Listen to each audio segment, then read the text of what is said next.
It's the RP Geeks. It's the first ttrpg stream of the year. It's an awesome one-shot with some awesome new guests. All very exciting. Before we get into it, before things get, I imagine, a little bit more serious, we are gonna introduce ourselves. So you know who we all are. I will go first. Hello, my name is Sharmony. I use she/her pronouns, and I am a member of the RP Geeks, along with Fiona. Oh, hello. That's me. Pointing various ways. You know, you got to do a good pointing. Gotta, hello. My name is Fiona. I am also one of the RP Geeks. I use she/her pronouns. And yes, a quick visual description just in case. I'm a white woman wearing a very cool green jumpsuit. Not sponsored by Lucy and Yak, by the way, but just thought I'd point it out. Yet. I've got sort of mid-length brownie blonde hair, and I've got a little bit of makeup on because why not? It's space. You've got to put a bit of green makeup on. That's how it works. Space makeup. Space makeup. I'm going to pass it over to Puna, please. Hi, my name is Puna M. My pronouns are she, her. I am a woman of color with shoulder-length curly black hair. I forgot who I am for a second, thematically. And I am wearing a black and red Kalamkari kaftan. If that means anything to you, good. I am based in India, and I'm very happy to be on this channel. Thank you for having me. Thank you for staying up so late to be here. We appreciate you. Kat. I think it's me next. Yes. Hi, I'm Kat. I'm also known as the law mistress on the internet. I use she, they pronouns. I am a white woman. I'm wearing big glasses and I have very long hair that was described as like fire earlier by our lovely GM, and a bright blue jumper on. And yeah, that's all there is to say about me right now. I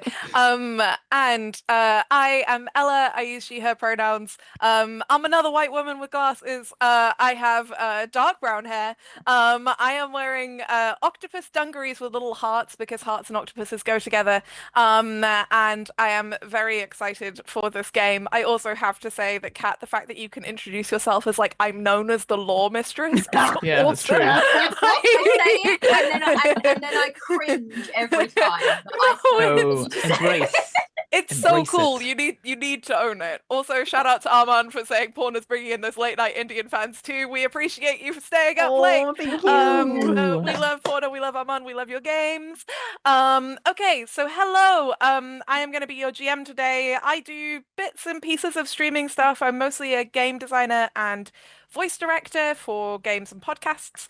And today we are going to be playing my favorite game, which is an independent. Your favorite game. My favorite game.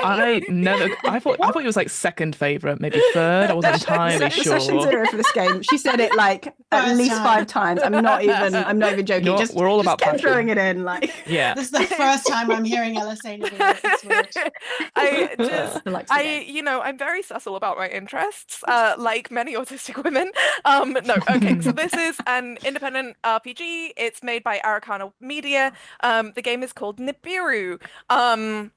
The premise of Nibiru is that humanity has evolved on a planet-sized space station. But for them, this space station is like Earth was to us. So currently, in terms of technology, they're in roughly an equivalent technological mode to ancient Mesopotamia.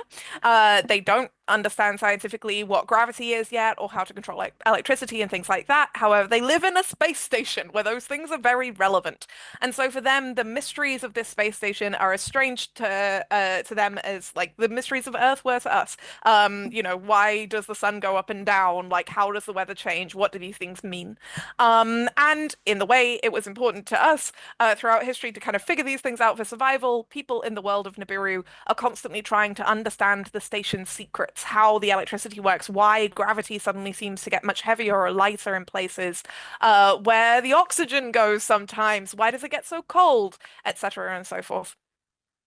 Our players play vagabonds. Vagabonds are people with amnesia, and who washed up on the very edge of the world, literally on the edge of the known world, at the farthest point that anyone on this entire planet has ever been able to reach. Because beyond that, gravity is so heavy and it's so cold that it's not physically possible to go there without being crushed.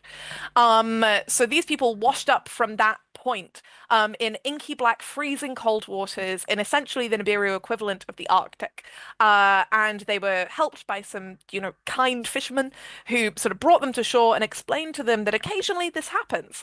People in this part of the world, in this Arctic region in Nibiru known as Umbra, there's a kind of open secret that sometimes these strange amnesiacs just appear and no one knows who they are or who they're related to. They can never find anyone who would claim these people. And they also know that these people are hunted by strange kind of secret society called Enki's Covenant. So they warn our amnesiacs to never, ever, ever tell anyone, what happened to them. And if anything ever strange happens, to keep it secret no matter what. An important detail about Nibiru is that vagabonds are not as common as like X-Men. It's not a mutant situation where it's like 10% of the world population or something. We are talking about like 0.001%. Most vagabonds never meet another vagabond for their entire life. And some of them never find any strange abilities or never really understand anything about who they were, except that one day they washed up as an adult with no memories and had to restart their life. Our players, our vagabonds, know a little bit more than that. They may have been suspecting that there are other people like them out in the world. However, none of them have ever regained any of their memories. And that might change today. Spoilers. So, we start in Oil Town. Oil Town, or Saruptu, is a city inside an oil drum the size of Chicago. It is massive. It is vertical. It is hot.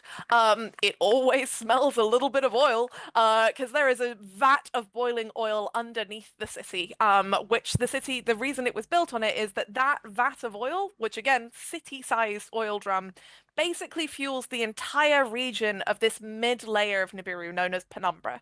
Penumbra is very much the frontier of this space station planet. It's a place where people are starting to build up little homesteads and smaller settlements and spreading out into the wilderness and trying to build their own spaces. However, because the space station is volatile and not always consistent, and because it is inhabited by its own native bioelectric flora and fauna, it is not always the safest place to be. Themes of resource scarcity and dangers of the wild abound. And so Saruptu, with this massive vat of oil, is basically able to provide the resources necessary for any way out of the way settlements and homesteads to heat their homes for a year, or keep their generators running, or do whatever they need to do to stay alive. This is one of many reasons why Saruptu is the trade capital of Penumbra, this mid-tier of Nibiru. Above Penumbra is Antumbra, the wealthiest and most stable part of the planet. That is closest to what is known as the core, which the people of Nibiru believe to be the thing which powers the entire station. Every day the core lights up, and when it lights up, that's essentially daybreak. That light spreads across the entire planet. And then as that light recedes, it dims, and we get to essentially a night cycle. Things get a bit cooler, and then the heat and light comes out again. People in Antumbra live in something a little bit less than Earth's gravity, a little bit lighter. People in Penumbra, it's about Earth gravity. And people in Umbra, that Arctic region that I described before, they live in something a bit heavier than Earth's gravity. So they tend to be quite sturdy people, and people who haven't grown up in Umbra don't tend to stay there for very long because it's physically quite wearing to be there. Without a proper equipment, which they don't have because they are in a pre-medieval society. So you were all ushered out of Umbra because it wasn't safe for you and taken up to Penumbra, where there's many more people, you can blend into the crowds, and where gravity is a bit more stable, where the world itself is more stable, it's warmer, there's more resources. You were taken to Oil Town Saruptu, which is the trade capital, and one of the first things that you were asked to do is essentially prove yourself to the city, earn citizenship, because the city, like Penumbra, works on capital and on trade, on money, but Oil Town provides essentially like universal basic income, healthcare, and things like that. And in exchange for that, they need everyone to pull in, because again, this is a frontier city. Things go wrong. There are disasters. People are constantly needing to be helped. They are constantly in resource shortages. So, before we get into what's brought you all together today, I'd like to know a little bit of where you've been. I'd like you each to introduce to me your character, tell me their name, their pronouns, what they look like, and what have they been doing since they woke up? How long have they been awake? How long have they been in this strange world? We're going to start with, we'll go in a reverse order to how we introduced ourselves, so starting with Kat. You. Oh, that's really weird. Everyone else just breathes a sigh of relief. All right. So Tarlo has not been awake for too long. I would say maybe a year or so. And she is quite short. She looks to be sort of in, if you were looking at Earth years, she looks to be sort of in her early 20s, but has a very, very young face. She could be mistaken for a teenager for sure. Very long, wild, sort of almost frizzy ginger hair, freckles, big bright blue eyes. And she tends to wear a lot of sort of like ripped, torn, scrappy clothing. She's not a fan of looking smart or looking formal in any way, shape, or form. I think what she's been up to really since she woke up and she arrived up here in Penumbra is she has found a job. It's probably took her a little while, I think. She's not a people person, but she has now found a job as a mushroom farmer. She seems to get on quite well with the sheep-like creatures there, and they seem to have taken to her somewhat. So she's got a job there. And she helps to cultivate the fungi. Am I about to start discourse with this? Yeah.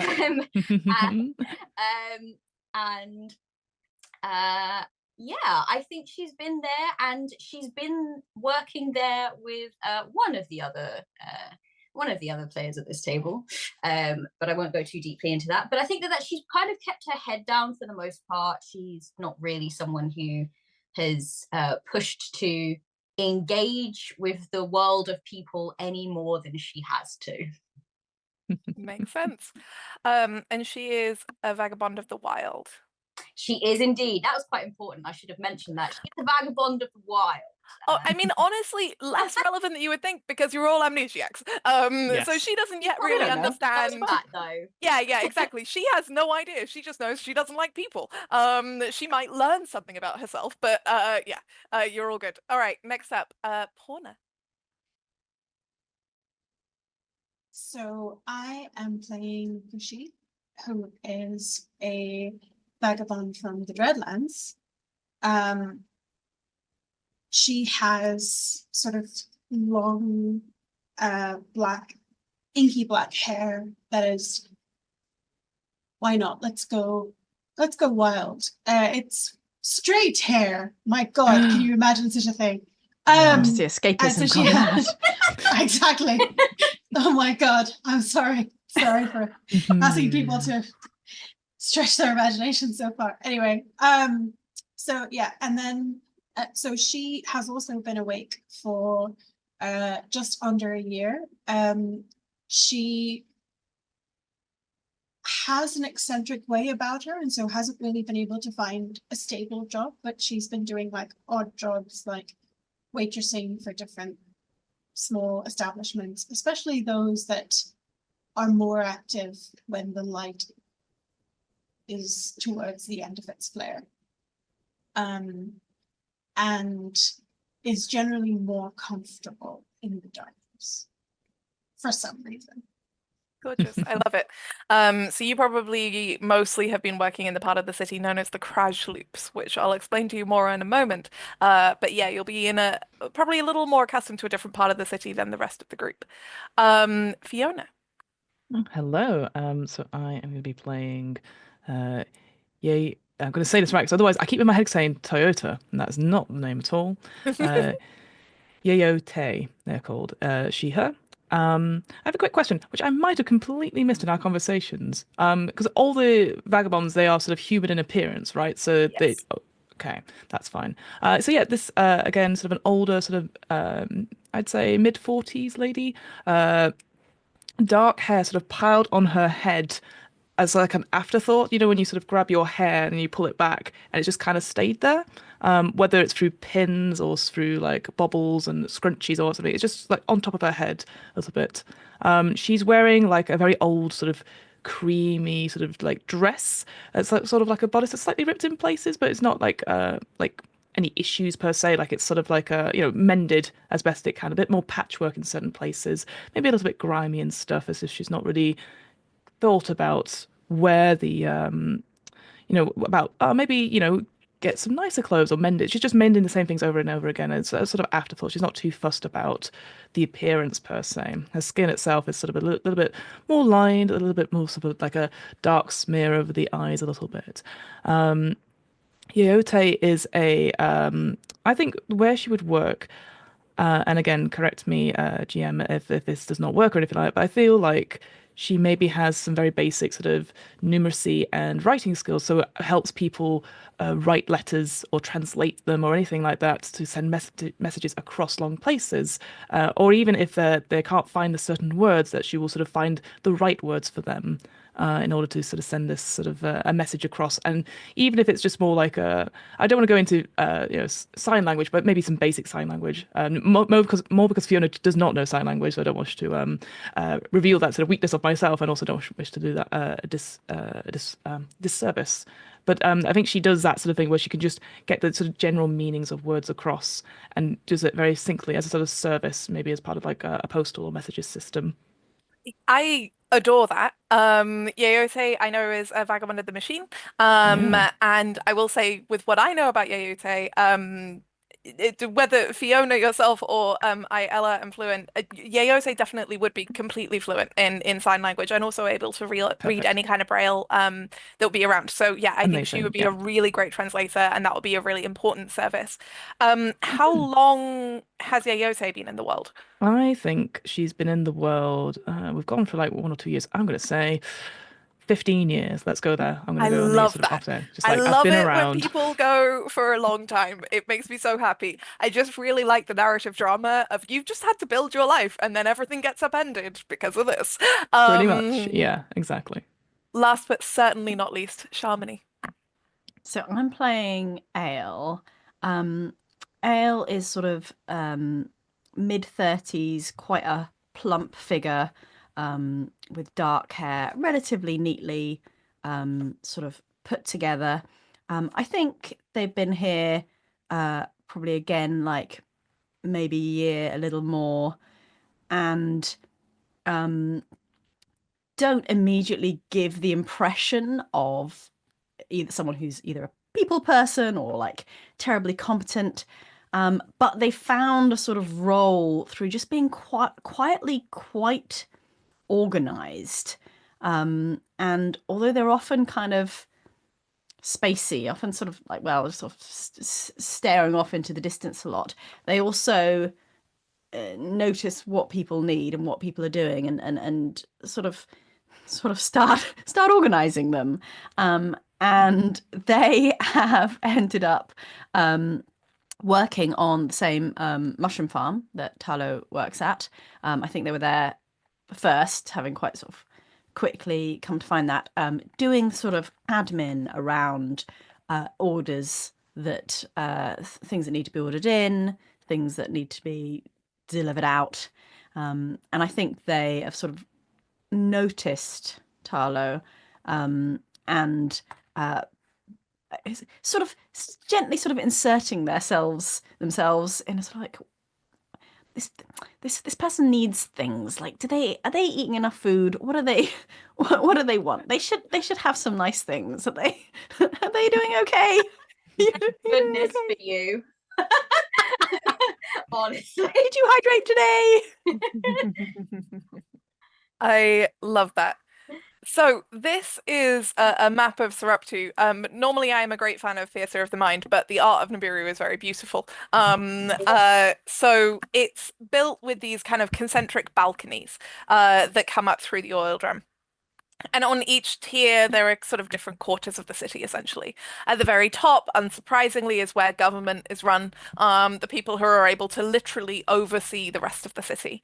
In around the middle are the Krajleeps. So the Krajleeps are so named for a tobacco-like substance called Kraj that people smoke all throughout Nibiru. And the main reason for this is that Kraj isn't tobacco. It is an alien flora native to Nibiru that helps people acclimatize to higher levels of gravity. So when people are traveling, they will always take some courage with them because it helps their lungs inflate a bit more by having a slightly different gas to oxygen. And so you smoke it as you go into places where you're expecting your chest to be kind of compressed by the heavier gravity and allows you to just breathe a little bit easier.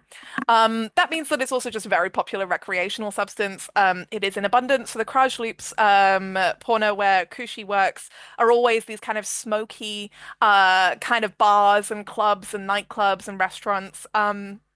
Also, outside of the mushroom farms themselves, mushrooms grow everywhere, and they are encouraged to grow on kind of gridded tunnels over these concentric balconies because almost all of them are bioluminescent.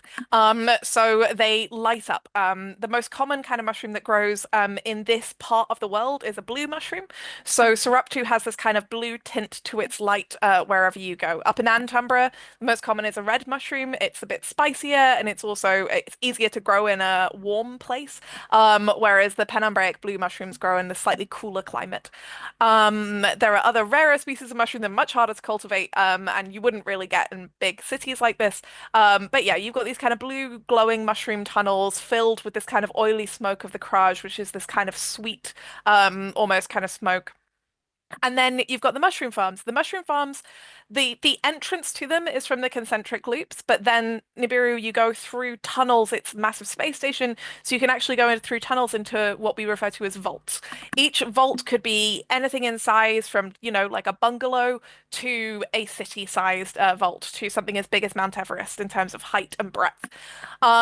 These are generally cubic, and they can have all sorts of little biomes and different environments. And several of the vaults around Saruptu, just outside of the city, that kind of embedded in the walls around you, have been over the years stabilized and tended to essentially accommodate acres and acres of farmland. However, when I say farmland, there is no soil here. Instead, the mushrooms grow feeding on the electricity that is in the station itself. And one of the ways that you can encourage that, and indeed encourage crossbreeding, is by working with pulse wings. Pulse wings are a bird that our two farmers, Ale and Taklo, will be very familiar with. They are a silvery, shimmering, iridescent bird, and they have a symbiotic relationship with the fungi. Which means that they're quite useful for finding new strains of mushroom. Whenever you have explorers going into the wilderness, they'll bring a flock of pulse wings with them. And B, when you're growing a mushroom, they essentially stimulate the electricity in the mushrooms as they're growing and make them grow a little bit faster. And whenever your pulse wings land on the mushrooms, the pulse wings light up in a color corresponding to the mushroom they're landing on, so you can tell kind of where your flock has been. So they'll land somewhere and come up kind of glittering orange and yellow and red, or they'll land somewhere else and come up glittering blue and green and purple. Saruptu is famous for the fact that it has these big farms, which most people in this part of the world have not been able to create yet. And that specifically its mushroom farms are not only creating food for survival, but they are actually now plentiful enough to create food for taste. The Saruptu mushroom farmers have been crossbreeding new breeds of mushroom that will taste differently. Because mushroom is the primary staple food of Nibiru, it is the thing that most people eat in some form or another most of the time. You're constantly kind of pursuing new ways to create essentially seasoning, whether making them sweeter, spicier, more bitter, etc. And these new strains of mushroom often become part of this annual caravan that Oiltown sends out to the rest of Penumbra to kind of advertise the different mushroom strains you've been breeding, to give people samples to grow in their own homes. It's kind of maintain good relationships between them and the city. So, I imagine it would have been Yayose who would have seen this first, but Oiltown has its own intranet. Now, Nibiru, it's weird in that it's diesel punk ancient Mesopotamia, so it is a pre-medieval level of society, but they live in a space station, so they've been able to essentially hack into the existing networks and existing technologies of the space station. They don't have to understand it in order to be able to use it, at least not on a quantum physics level. So there is a rudimentary intranet in this vault inside the oil drum. It will not work outside of it. You don't have long-range communications like that. You don't have the internet. But within the vault, if you go onto a monitor inside the vault that is a specialized monitor that is quite closely monitored, but you will be able to access the intranet. And this intranet is used, for example, to put up job postings. Yes, this is a classic fantasy D&D. There's a quest on the job board thing. But yes, you all noticed that there was a kind of help wanted sign went up, and no one has engaged with it. No one at all, including yourselves, for over a month. This is partly because the details are really sketchy. The person who posted it chose to be anonymous. They used a fake account. You can't find any information about them. Even you, Yayose, and I think you've probably got like quite good social connections with the city, so normally you would have a sense of who this might be. But none of you know who posted it. It's very, very vague. And it's requesting a meeting outside of the city to discuss further this thing that apparently needs to be very confidential. Most people in Oiltown are of the opinion that this is obviously bandits. This is clearly a trap. Why would you do that? Why would you go? Obviously, just someone is going to jump you and rob you. So no one has decided to help these people. However, each of you make the ill-advised decision to go to this specified location outside of your vault, a little way into the wilderness, to meet this contact and find out what they need help with, and what they have to say. It's certainly true that the message seems urgent, and when it went unreplied to for some time, like there were follow-up messages from the same account, kind of being like, "Look, please, this is really important. Like, please, like we'll give you anything. We'll give you money. We'll give you whatever you want." Whoever it is seems to be desperate or a very good liar. And it's not hard to be a good liar in text. So unclear.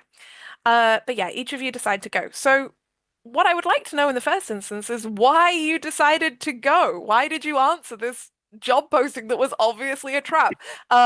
Starting up with Kushi, please. Kushi definitely decided to go follow up on this definitely very legitimate job lead, because I feel like Kushi has a lot of experience just getting like word of mouth jobs in the creation loops, I think you called it. Garage loops. And yeah, so, and I don't think Kushi's got the sense of self-preservation required to question why someone would put up a job posting if they didn't have a job to offer.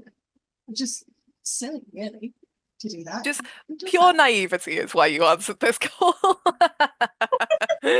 I love it. Perfect. Next up, Yayose. Why did you answer this call?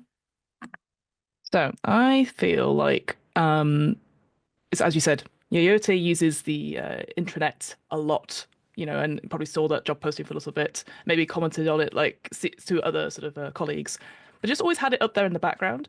But I also think that she was also like she's a big fan of the ye old Earth snake, or Minesweeper and Solitaire, and was getting like a really high score, and then accidentally closed the wrong window and clicked accept, and then was like, oh no. Well, and I sort of got up and was like, that's, oh dear, help. And then tries to unsubscribe from the job listing, and it's like, is that sort of thing? Is like once you've accepted, there's gonna be like a bad review on your on Yeah, your yeah, quest on things. your- I'm on just your like, account. And you've got a perfect score because you've I've got never a perfect done score. bad customer service. Like you've No. got the perfect Uber 5-star rating, and like Yeah. I'm like, I will be the scammer if I do not go. Oh, I will be terrible. Oh, and then yeah, I'm just sort of stood there over the keyboard and stuff, like trying to be like, what do I do? I go. I just like, yep. I go to the party. I go to the quest. You know, that's the vibe. I think yeah, accidentally accepted and then can't find a way to unsubscribe or withdraw easily. So I'm I love obsessed. that we've got two types of naivete so far. One is like indifferent goth teen, and one is boomer level naivete. I love it. What Very level, much so. what flavor of naivete is going to come next? Yeah. Well, funny you should ask. Funny. Carlo, why did you decide to accept this quest? Well, I think Tarlo decided to accept this quest, possibly down to Ael's direction. I think I told Tarlo though. Yes, accepting this quest. But I think the reason Very why important. might be Tarlo's fault. I feel like Tarlo went on maybe on an off day, went exploring as she is wont to do, and I think she explored some of the sort of like the market stalls where they might be making like little like trinkets and ornaments and things of great interest. And I think she saw a small sort of metal trinket of a sparkling that caught her eye, and I think she really liked it. So I think she took it, and then she made the naive error of telling Ael all about her adventure, and also telling her that she forgot to pay for it. So now, of course, I feel we have to pay these people back, or Ael feels. We feel. We- Don't you think we it would The be royal we. important? And they must be really desperate because they've posted so many times. They must really need help. It's going to be dangerous. Well, we'll be careful. I will be very careful. We won't do anything dangerous. Okay, I want both Ale and Tarlo to give me a roll, please. So all rolls in Nibiru are 3d4, and if you get a 4, then you've succeeded, and if you don't get a 4, then you haven't succeeded. Oh. Also, check out these sexy, sexy cuneiform dice. They are D12s with like 3 4s written on them. They are sold by Arcana Media, so that you cute. can Love play that. Nibiru with them. They're very heavy. They're made of copper. Aenacia was not involved. They are great. I did not get a 4. Okay. I got a little 4 in there. My little rainbow dice coming Okay, through. okay. Hell yeah, hell yeah, hell yeah. All right. So the Talo, you don't notice anything unusual about your day at the market. You know, I mean, apart from the fact that you stole something, yes, average day at the market. Ale, when you say like, oh, you know, it would be fine. You've not been awake that long. But you have in that time seen some pretty scary stuff and heard some pretty scary stories. So you're aware that, for example, one of the native fauna of this world is a 40-foot long carnivorous silkworm called a webworm that does eat people and sometimes takes over entire towns. You are aware that there are wild lions in the wilderness, not far outside of the city, a little bit in the way that wolves can get close to cities in the real world. These lions can get close here. And you are aware that like there are several kind of dangers in the station itself.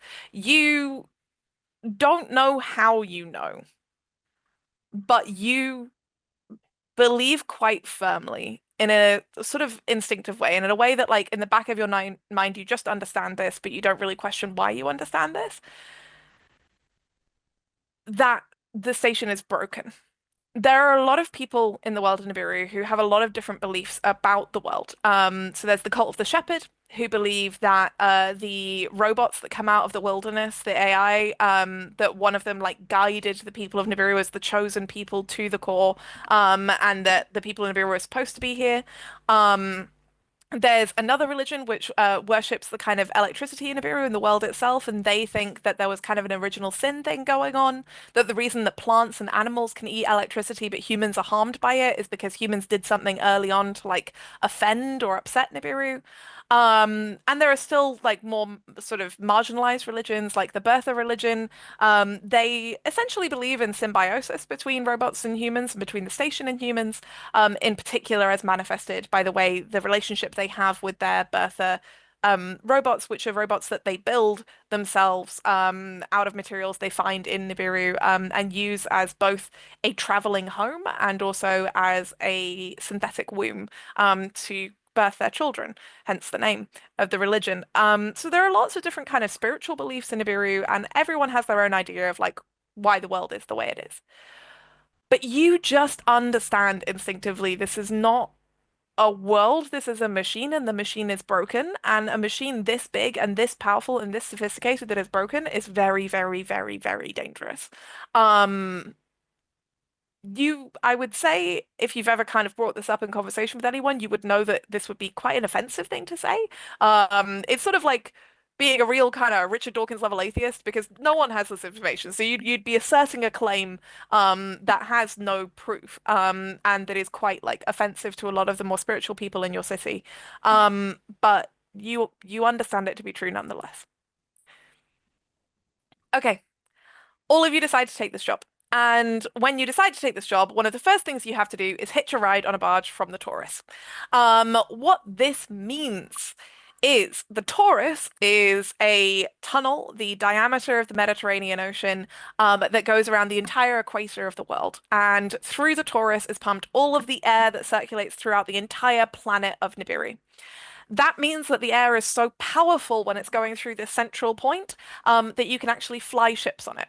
Now, I say fly, it's a little bit more like gliding, because essentially what people are doing is strapping canvas onto gondolas and then like letting their ships fall off the edge into the Taurus and letting them be carried essentially by the momentum of the world and the winds moving around.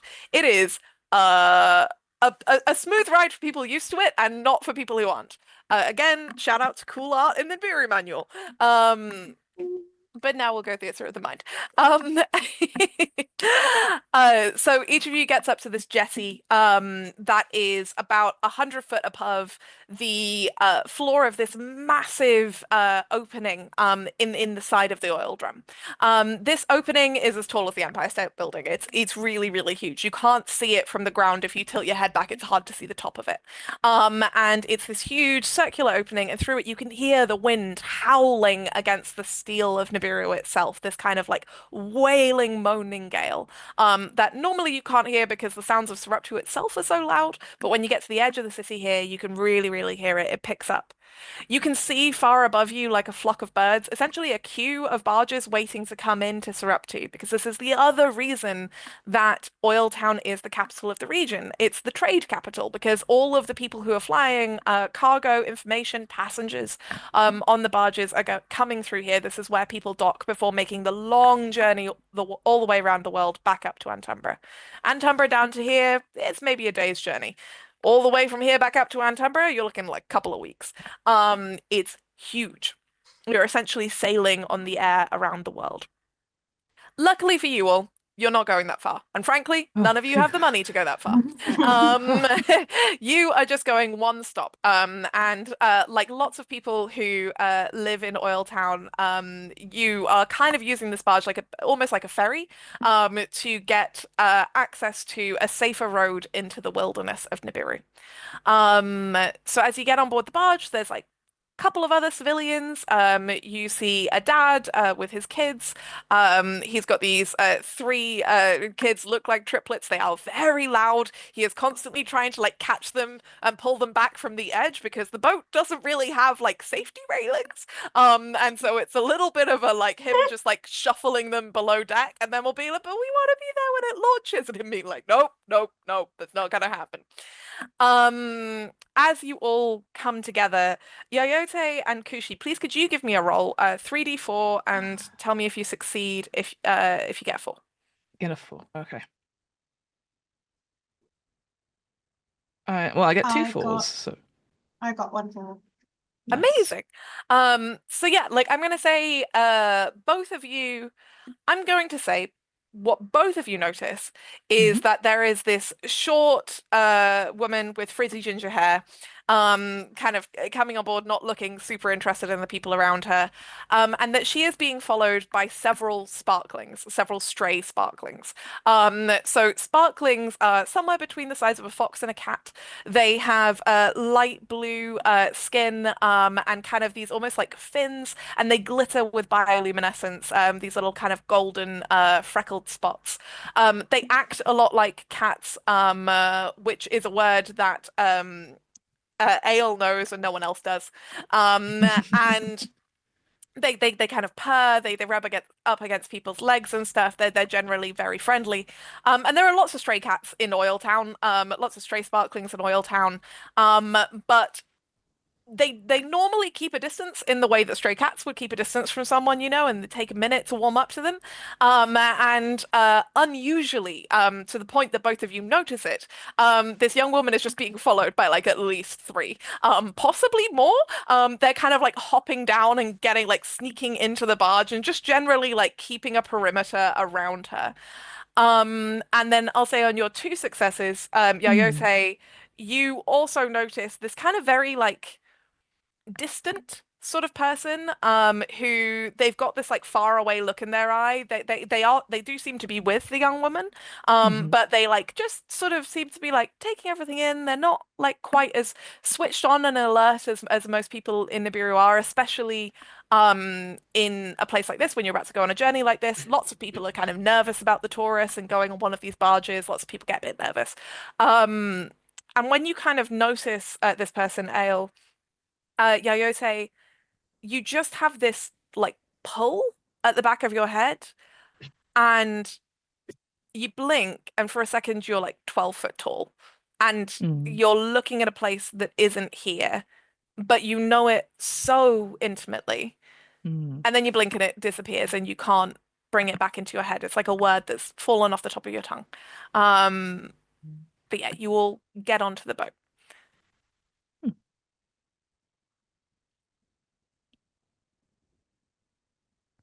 I guess Yoyote sort of looks around and probably, sees Kushti and does that thing where you're like, oh, I recognize someone.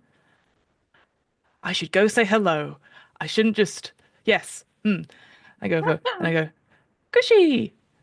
Hello, salutations. Kushi looks mortified to have been recognized, and it's just like, it's like when you have just been listening to a podcast and you're really into it on an elevator, and then someone comes in and goes, hey, and starts talking to you immediately, and you're like just confabulated because there's too many different. It's not a thing that's happened to me, it's just something I've heard happens to people. Anyway, so I just go, how are you? I did not expect you to see you here anytime soon. I hope everything was all right after our last interaction. our last, yes. Great. And then you see Kushi's attention sort of wanders to the did you call them sparklings? Sparklings, yeah. Sparklings, yeah. Sort of like as if they remind her of something, and then turns back to you, goes, yes. And sort of remembers that the easiest way to talk to people is to ask them about themselves. Goes, and you, how are you? I think now Yoyote is like, I've interrupted something, but I don't know what. And okay, me, I've been very well. I have been almost beat my high score. Candy Crush still eludes me, but I'm on a quest. I'm on a mission, a job. Yes, that is what I'm doing. Hence why I'm here on the boat. Jobs are good. They give you means to eat. That is Ready that to is definitely- launch! that is definitely one thing. Yeah. The captain of the ship kind of interrupts, and you can all see that there are kind of harnesses that you can clip onto if you want to stay on deck as the ship launches, or you can go below deck. Generally, there will have been a little informational video that you'll have been standing closest to. Whether or not you were paying any attention is I was another. paying a lot of attention. Oh, okay. Yeah, Well, that seems like an important thing to pay attention to. I like drag my eyes away from gazing upwards, and I'm like, right, no, this is important. Well, in that case, so yeah, I mean, it's hard not to gaze upwards because you're amnesiac, so everything is like nothing you've ever seen. But you have this really bone deep feeling that this is really like nothing you've ever seen. There's nothing that here is like, oh yeah, I kind of feel a sense of recognition. You're just like, holy fucking shit. Like, because you're looking up at this concentric city full of balconies of people covered in glowing mushrooms that is glittering and steaming above an oil drum the size of Chicago, with a black ocean of heat and this huge platform below you covered in tents with robots that are 12 feet tall moving backwards and forwards, and there are flying ships coming in on gales of wind, and there's this tunnel outside that is the breadth of an ocean, and there's this glittering steel station, and it's all so beautiful, and you definitely have never ever seen anything like it in your life. And as you're looking up, this flock of iridescent birds, these pulse wings, goes flying past like floating lights, and they glitter in the light, and then like they land on some of the red mushrooms and blue mushrooms that are growing up the side of the walls, and they start turning different colors and then flying back down again, swooping around like a shoal of mackerel in the air. And it is all so beautiful and so overwhelming, and it is really, really hard to focus. But you manage. And the informational video says, if you're a new traveler, you should probably stay below decks, but if you're feeling brave, then you can hook onto the harness and stay on deck for a minute. If it's ever too dangerous, all civilians will be escorted below deck by the professional sailors. However, if you're on here for a short journey, you should not be concerned, as we've done this journey many times before, and we are not concerned about your safety. It's up to you whether you decide to stay above deck or below deck on this short trip down to kind of get on your way into the wilderness. I will stay above deck mostly because I feel like it'll be harder for someone to make conversation with me. Okay. Yeah. All right, cool. You're staying above deck. Who's staying above? Who's going below? Well, unless Kushti's made it an obvious thing to like end the conversation and say goodbye, yeah, Yote is staying right next to Kushti. No, still having that conversation. So I think that Talo, while Ale has been looking at all of this and seeing all of this beauty, that wonderful monologue that you just gave, Talo didn't see or hear any of that. Talo has been playing with sparklings, and also they have been kind of jumping along sort of like the poor excuse for a guardrail, I guess, that there is on one side, and she thought that looked kind of fun. So she has also been sort of starting to climb as if to try to balance along this guardrail. But the moment the captain's voice blares out that it's time, I think she's immediately jumped off and just dived for one of the harnesses. She's not clipped it in, she's just holding on to it. Oh, bless. And she's just holding on. She's like, huh, what is this thing going to move? Yes, Talo, do you want to stay outside? What's the alternative? Going we are inside, more inside, downstairs. Are there people down there? Yes, but it might be. Are those children down there? Yes. They're staying up here. How do I work this thing? Yeah, why don't we? Okay, let's put this on. Like, I'm gonna make sure that Talo's thing is like done up and figuring out how it works, and then figure out one next turn. I hope you're signed up for a liability. Whereas So- Kushti did not, so as you do this, Tarlo, you notice several of the sparklings scamper below decks. Like it's not uncommon for them to hitch a ride on these ships, which means that they also know that they don't want to be on the deck when it starts moving, because they're smart like that. And yeah, like you also notice this very tall person. They are quite fat. They've got a kind of curvy chest, shaved head covered in tattoos, warm brown eyes, and like lots of laugh lines. And they kind of come over and check all of your harnesses, a little bit like the start of a theme park ride, like a roller coaster. Just because like if any of you die, that is going to be on them. So they're just kind of like making sure you're all clicked in. They kind of take in your expressions, like. First time sailors, huh? Looking forward to the launch? Please don't touch me.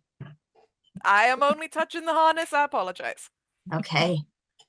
My friend has already checked it, thank you. I'm not an expert, so I could tell. But that's okay, it's secure now. And they kind of do yours as well. There we go, nice and tight. Kind of like just tightens it a bit, like checks on Kushi and Yayote. Porter, would you say that Kushi's expression is like visibly unhappy? I would say that she's got like I have already started playing something in my mind, like resting glitch face. She's like, Okay. So like they kind of pause in front of Kushi and are like, so if you want to go below decks, you can. That's okay. There's no shame in it. And if you just want to like be in the dark on a nice comfortable seat, you can. That's fine. You sure you want to be up here? oh, I've already got one, thanks. Okay. Just like generic responses going through. Right. And then as they go past Yayote, they actually are going to put a hand on your shoulder, Yayote. Kind of give you a big, big smile, their cheek dimples, and say, "Hey, thanks so much for that thing with my gran, by the way. She really appreciated your help there. It meant the world to her. It really did." Oh, no, thank you very much. I have to say this, make sure you've reviewed me with the 5 stars, because anything less than that, it brings down the thing, and I might need it in the future. But in your own time. Don't worry, we've already got you covered. And we're going to be sending you a basket of a little bit of red bread. Oh my God, my favorite. Yeah, well, you know, she's real great at it. She can make it real spicy. So yeah, you seriously, thank you. We really appreciate what you do for us and for the whole community. Oh, great. Well, this day's actually got a lot better already. Well, just let us know if you need anything. And you know, hold on tight. Everything's gonna be fine. Don't worry. It's only like 20 minutes down to the road, so you'll be all right. Hello, welcome, raiding party. Damsels in dice stress. But the damsels are totally not in dice stress. That's good to hear. Okay, so you've come just in time for our launch of a sort of sci-fi glider ship, Treasure Planet style, into a massive tunnel full of the air that is circulating around an entire planet. It's fine. It makes sense. Don't worry about it. All right.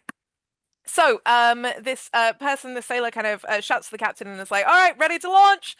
Civilians secured." And at this point, this massive kind of metal barge, essentially kind of gondola ship, starts rolling along these railings towards the edge of the jetty.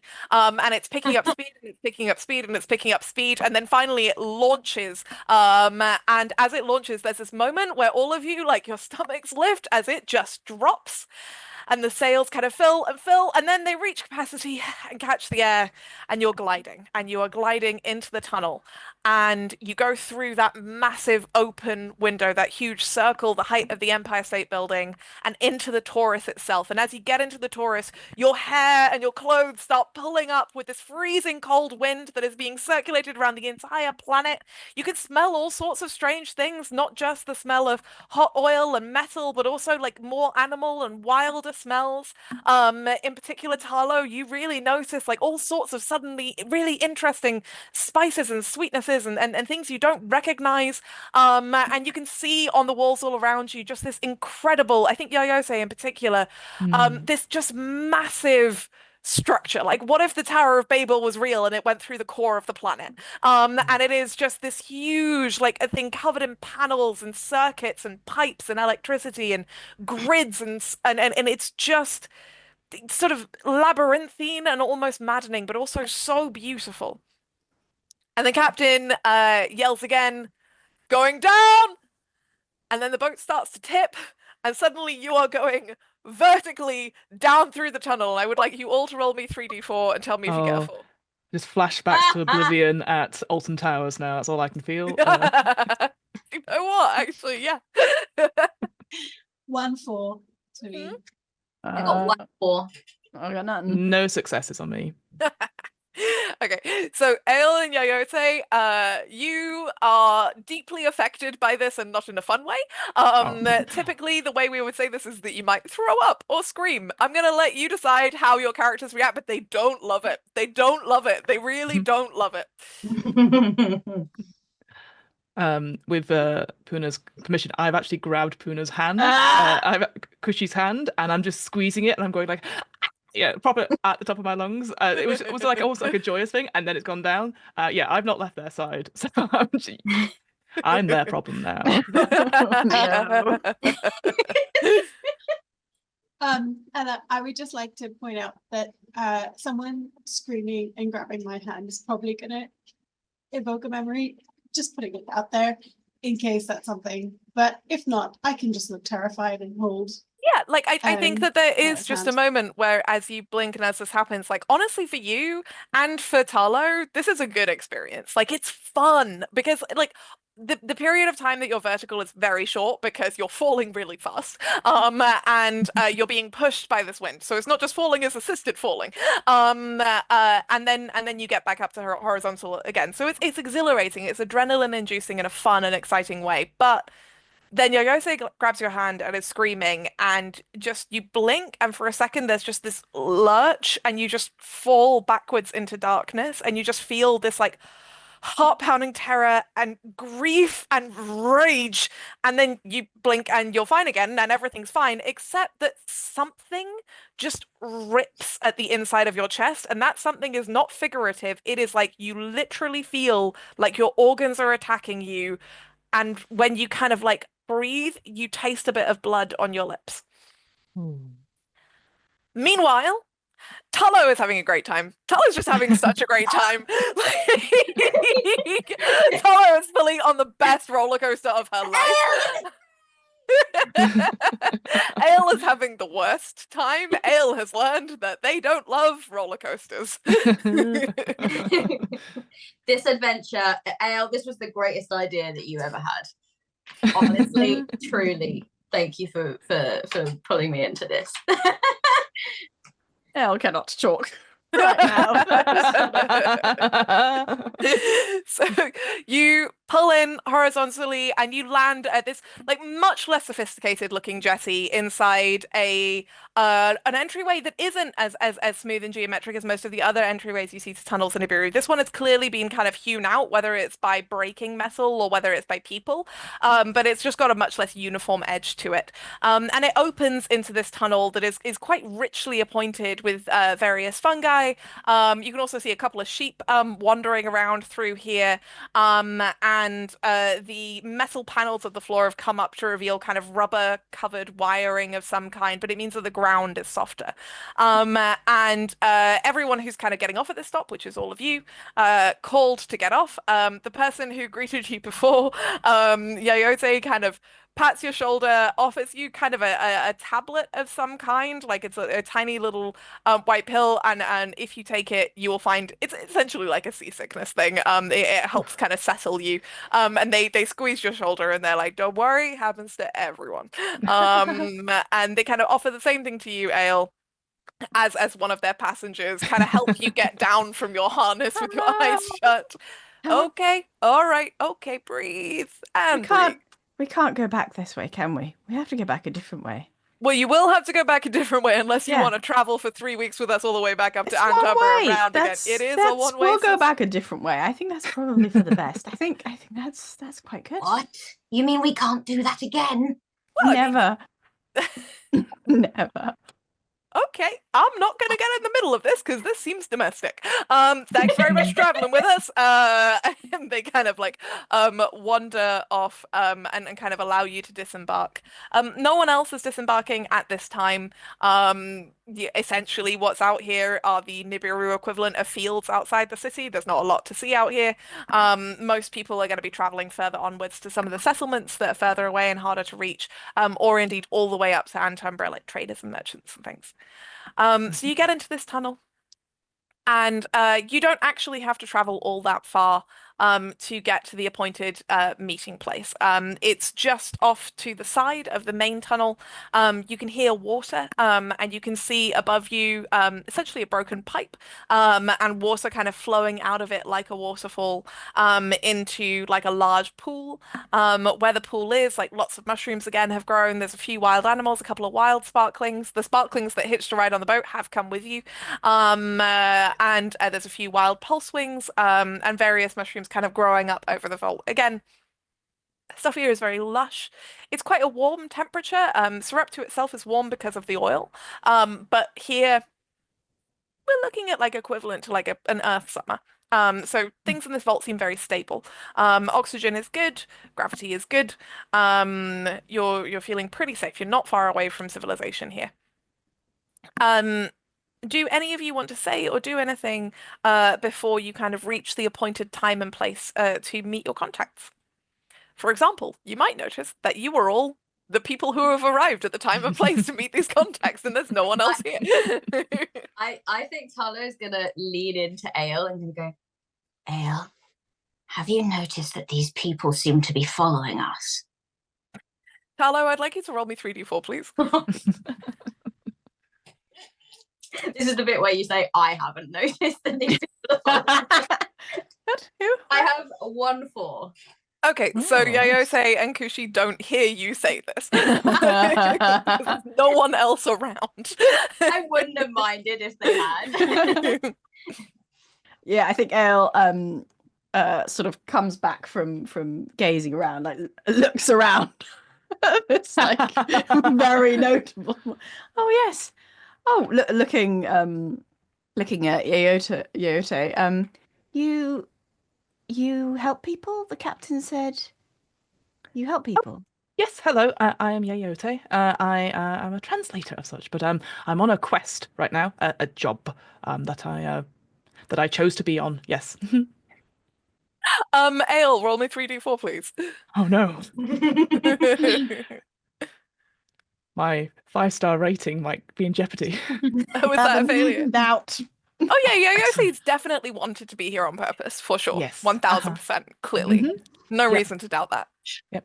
And this is my friend Kushi. You help people too. No. I mean sometimes, but well, not in the same way. And I don't have any stars. She has 5 stars. That's cool. Oh, we could help. We could get you some stars. Would you like some stars? Always. I feel like I might take a hit after this one. I meant What are stars? I mean, they're like, I feel like they're ways people give you. What are stars? You keep mentioning 5 right. stars. So, okay, I feel like. Okay. No, I signed up for a job, and it's a long. Okay, I don't mean to be here. I accidentally, I closed my window. I thought I was getting a high score, and I accidentally accepted the job offering. Oh no! I've told everyone. But I'm here because I'm gonna make right. And basically the rating system is that if you give less than 5 stars, then that means you've done a bad job. But I don't do bad jobs. I do good jobs. And so I wanted to make sure that I could at least, whilst I didn't intend to be here, I was always going to be here. Hence the 5-star rating. That we can all give each other sort of a takesies. No, not takesy backseat. Oopsie. Shall we? and just Well, walk. whilst Yayose is kind of anxiously rambling, I'd like everyone perfect except sense. Yayose to please roll me 3d4. That was entirely comprehensible. I think we're all very clear now Yeah. on what's going on 2 4s. and how it I involves have stars. 2 4s. I got a 0 4. stars still. So both Kushi and Talo, you notice first, and then Ale, and then finally Ayote. But Kushi and Talo, you notice a group of people approaching you from the corner of the vault. They're coming from like a tunnel that clearly like goes deeper into the station, deeper into the wilderness. And they're approaching like quite cautiously, like they are clearly looking around carefully.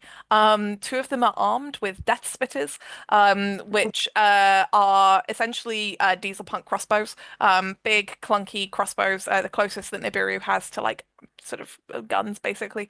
And all yeah, again, like all of them have visible anxiety on their faces.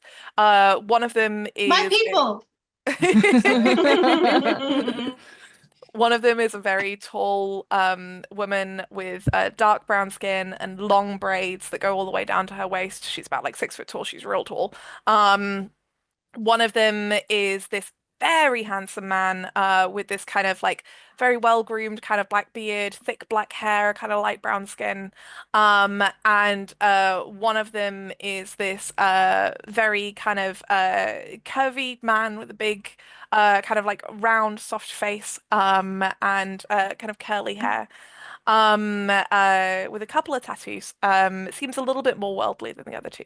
And they kind of cautiously approach you.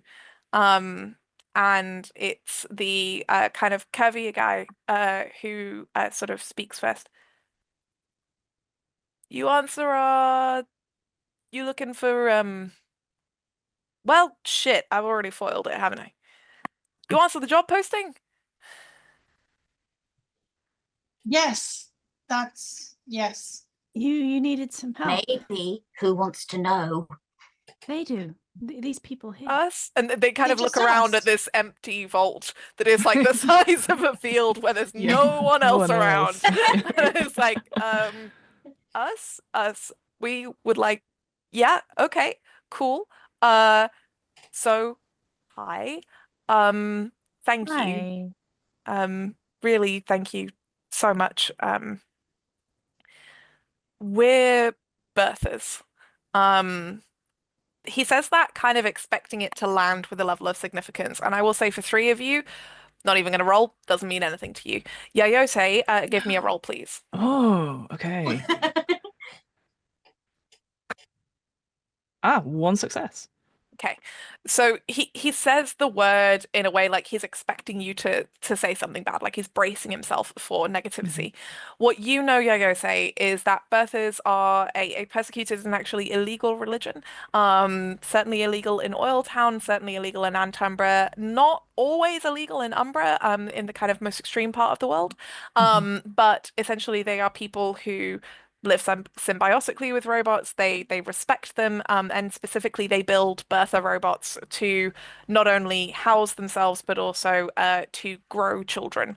So it's a very, very marginalized and frowned upon religion in many corners of Nibiru. What Yayose thinks of it, up to you. But you've probably never met anyone who's told you that they believed in this religion. Sure. I think Yayote takes a moment and is again thinking about her suddenly how this review will go of this mission. So it's sort of like, right. This is probably why it's secretive. Okay. Cool. Very cool. He looks kind of genuinely surprised, and like takes a moment and it's like, okay, great. Well, it's and suddenly like that anxiety kind of fades away a little bit and is replaced by this just like joy born of relief. And he kind of immediately kind of comes towards you, holding out a hand for a handshake. Big smile, dimpling cheeks, absolutely delighted, eyes creasing at the corners. Yeah, I go to take the handshake, and He, like clasps your hands. Oh, it is so nice to meet you. Oh, My yes, name is Ignatin. These are my partners. That's Alala. And he Alala? gestures to the guy with the nice beard. And this is Humusi. And he gestures to the woman. So Ibnatum, Humusi, and Alala. And I'm gonna lean into Cushy and I'm gonna say, do these people know your friend? They all seem very they're each other talking. Yeah, they are talking to each other, which is suspicious, frankly. What is a bird? I mean, is that different to a human? Also, I don't know. I mean, I feel like friend is strong, but you know, you seemed like you were friends. You were holding hands. Well, that was definitely not a two-person decision, let me tell you. But also, I don't think she knows them because she didn't seem too sure who anyone was aside from me, which I suppose makes me a friend. I don't know. Friendship is... I'll give you a hint. If anyone tries to touch your hand and you don't want them to in the future, just bite it. It always works for me. Oh, good tip. Good tip. Only Ale is allowed to hold my hand, no one else. Don't worry, I was not. Yeah, that makes sense. That does include you, yes. We don't know each other. No, we don't. I feel like Ale has been bitten before, but yeah, there's definitely some marks. Yeah. There's definitely some like scratch marks. And what I will say actually is that Ale, something you notice is that some of the sparklings, which have fully followed you in here, are weaving around Humusi's legs, and she bends down to kind of pet them. And their kind of like ears, like they're purring, and this kind of like trilling purr, and their bodies kind of light up as she pets them, whilst as she and Alala are kind of staying back a bit. In fact, Ale, give me a roll. Give me a 3d4 roll. Oh yes, I have 4. Nice. So you know, you get a pretty good sense of these people. Ibnatum is clearly kind of the spokesman of the group, and most comfortable with strangers. Humusi is clearly the least comfortable with strangers slash other people generally. She's got a wariness to her, that you can't quite read. Alala, something interesting about him is that he has the height and build of an Arku, which is to say someone from Antumbra, and they often look a little different to people in Penumbra because they're a bit taller, because they grow up in a place lighter than Earth's gravity.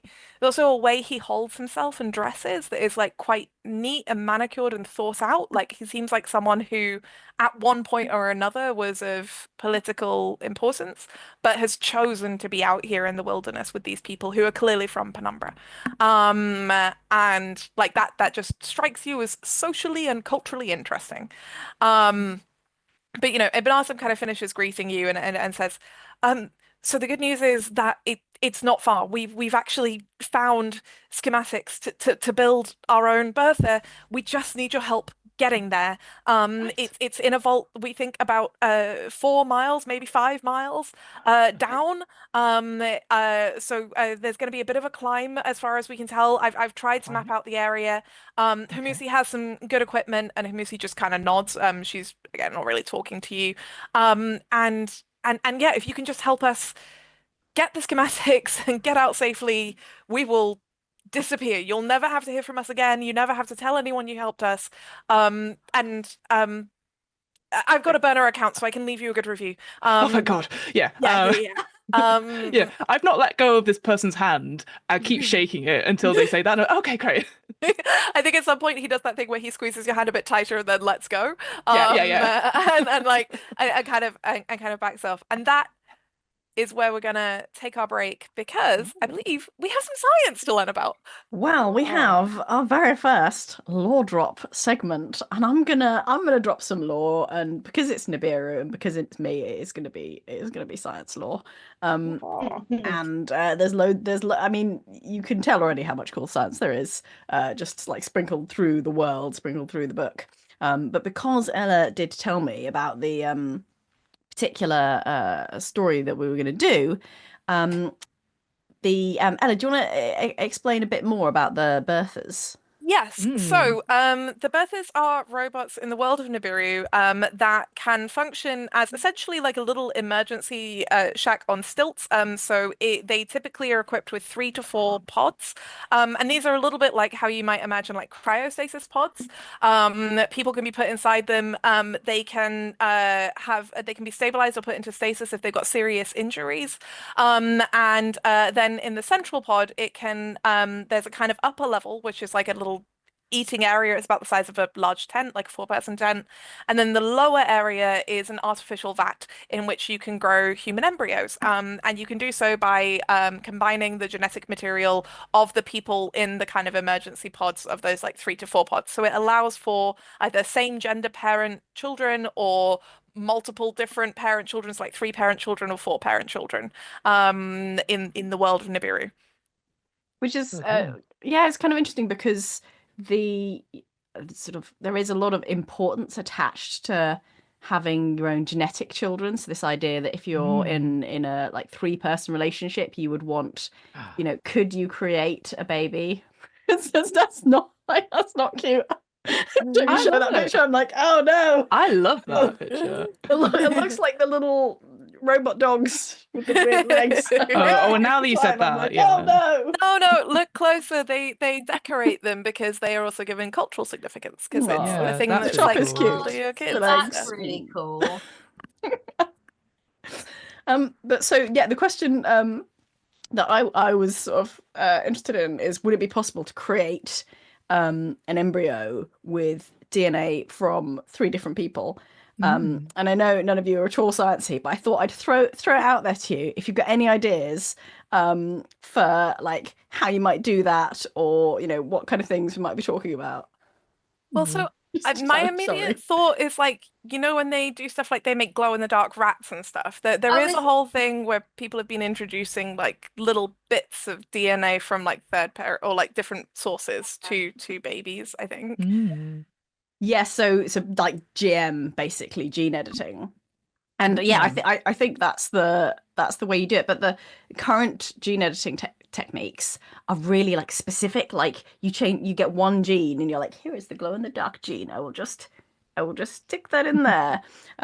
So yeah, I think the gap between current technology and this Nibiru technology that I came to would be the ability to like take huge chunks of DNA and like mix them up together and have like a sort of roughly equal spread, like the amount of like mangling of the chromosomes that you'd have to do, and the random element of it, I guess. Yeah, it would be like you'd have to specifically choose traits from different people, right? That's a really good point, actually. I wonder if like, would they want to be able to choose like, okay, we're going to go with your hair genes, combination of hair genes and your maths genes. and it's like it's smile. It kind of reminds me of like in all of the sort of genetically modified people in Star Trek, like in that whole thing where it becomes illegal and stuff, where it's like, so in the manual of Nibiru, it's not deliberately tailored, like it's more of a thing of like people who cannot have children together for whatever reason want to use this as IVF, and it might be that literally they just have fertility issues and it's like 2 people of a different gender who are having a baby, but it might be that there's 3 parents or there's like 2 parents of the same gender, in which case I'm assuming like there's some kind of artificial stuff going on, like in terms of how do you even like create the baby if you're like but I wonder, like, a really cool thing about the manual Nibiru is it's a very fleshed out world. but it leaves a lot of open questions. So one reason why maybe birthers are so persecuted is that at some point in the first 1,000 years of history in Nibiru, maybe there was a period where people were being like, we want to tailor make people, and that was why it was banned in the first place, like because like people went too far, and now people don't even know that you could do that. But like, yeah, anti-GM things, which is like lots of good reasons. Once you start tailoring people and tailoring genes, anyone who then doesn't choose to do that is potentially a big disadvantage for not choosing the best genes for their kids. I will say from my brief experience of playing Cult of the Lamb, whereby you can get followers to breed with other followers, certain followers will have certain traits. This is me giving the science to it, okay guys? It's video games. Cult of the Lamb, you raise a cult essentially to fight against these sort of big demon lords, and you're a lamb. That's the big important thing. But the thing it always says is that depending on what traits your followers already have, you might have to be like, and I say this, good traits, bad traits, obviously, it's subjective, objective, whatever. But it's always interesting that no matter what, I believe, the egg or the next follower that you are sort of creating, you have to have a negative gene of some sort. So you can't just be breeding these followers who are like super subservient to you. I'm sure maybe I've not found it, and also maybe I don't want that. But I thought that was really interesting when you're getting the sort of the sort of dominant genes and the recessive genes, and I was like, they all like being dirty. I can't get them to clean. I don't know. That's fine. They can all go around with no clothes on. That's fine. I don't mind. I've got a quest to do. So that's my own experience with this recently. This description of this game. The whole time that you were talking just then, I thought that fascinating, but everyone else was like, we're learning so much about Fiona as a person. No, it's Cult of a Lamb. It's a great game. You're a lamb. You've got dirty subservient followers. They can't be completely subservient, They say, like, they'll come to you and they go like, I've got a guilty pleasure, and you go, okay, and he goes, I would like to eat a bowl of poop, and you go, that's just gross, mate. I do not wish to fulfill this. Yeah, anyway, that's not about this story, but I just that's what it reminds me of with the sort of the creating new followers, is that you can get your followers to breed and you can choose their genes and their traits, but there is definitely like negative and positive, and I always feel a bit bad when I'm like, I just need to succeed at the game, but it tells you can't do that. I feel quite bad for your followers too. Yeah. All right. Well, they all want to eat poop apparently, so I don't know. Anyway. Yeah. Okay. Before we go to break, I have one fun fact, which is that there are in the world right now people who kind of have three parents, or at least have the genetic material from three different individuals, because it's a very new treatment for mitochondrial diseases. So if you GCSE biology, you've got a cell and you've got the nucleus, which has all the chromosomes, and that's where you've got like half from your. And the mitochondria is the powerhouse of the cell. It's the powerhouse of the cell. And it's these little powerhouses that are scattered throughout the cytoplasm, which means that all your mitochondria come from the female parent. They come down the maternal line. There's no mixing. There's no dad in there. And if you've got a mutation, there's this like metabolic like syndromes that can happen through like mutations in mitochondrial DNA. Like they have their own little DNA because they used to be their own little like separate bacteria, and then the big cell like ate them, and then they're like, you're my powerhouse now. Fucking wild. Now There's we all little just guys have little guys in us. Yeah. Holy shit. Okay. But what you can do is you can basically, if there's a problem, you don't swap out the mitochondria. What you do is you take an egg from a healthy person with healthy mitochondria, and then you take the nucleus from the person with the condition that you want to avoid passing down, and you like swap it out. And so you insert it in. So technically the mitochondrial DNA did not come from either of the parents now. Actually, it's like a tiny percentage of the total DNA. But it's technically still really, that's so cool. Wait, people. I'm sorry, I need to express first of all, holy shit, there's little guys in there. My cells have DNA. What the fuck? Like they have DNA that's not. They have like a little guy's DNA, which used to be like some unrelated like single-celled organism, and then we were a big single. Well, not we, but there was a big there were like single-celled little organism, guys, like they're not microscopic related. guys that like live on your skin and stuff. But I didn't know there were little guys in the cells. That's wild. Perfect symbiosis. Second, yeah, like I think like a thing that's interesting to me, right, is that often when in speculative fiction and science fiction we talk about genetic modification, it more often and understandably kind of explores the eugenics route and the kind of like tailoring genes that is awful and despicable, and as a disabled person I would like it if we didn't try to edit disability out of humanity. I don't actually think we need to.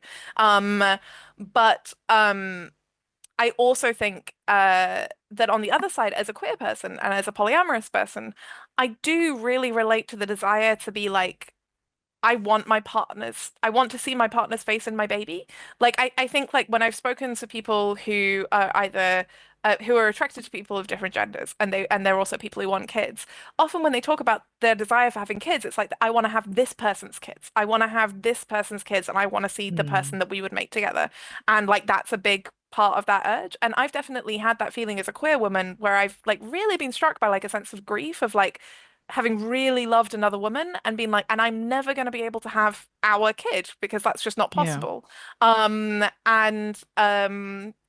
that sense, I really enjoy the kind of more utopian side of the speculative fiction of being like, and I certainly know in Nibiru, it very deliberately avoids the kind of gene tailoring stuff because it is much more about that idea of like people longing to have like a family with the people they love. And it's very possible to do that through adoption.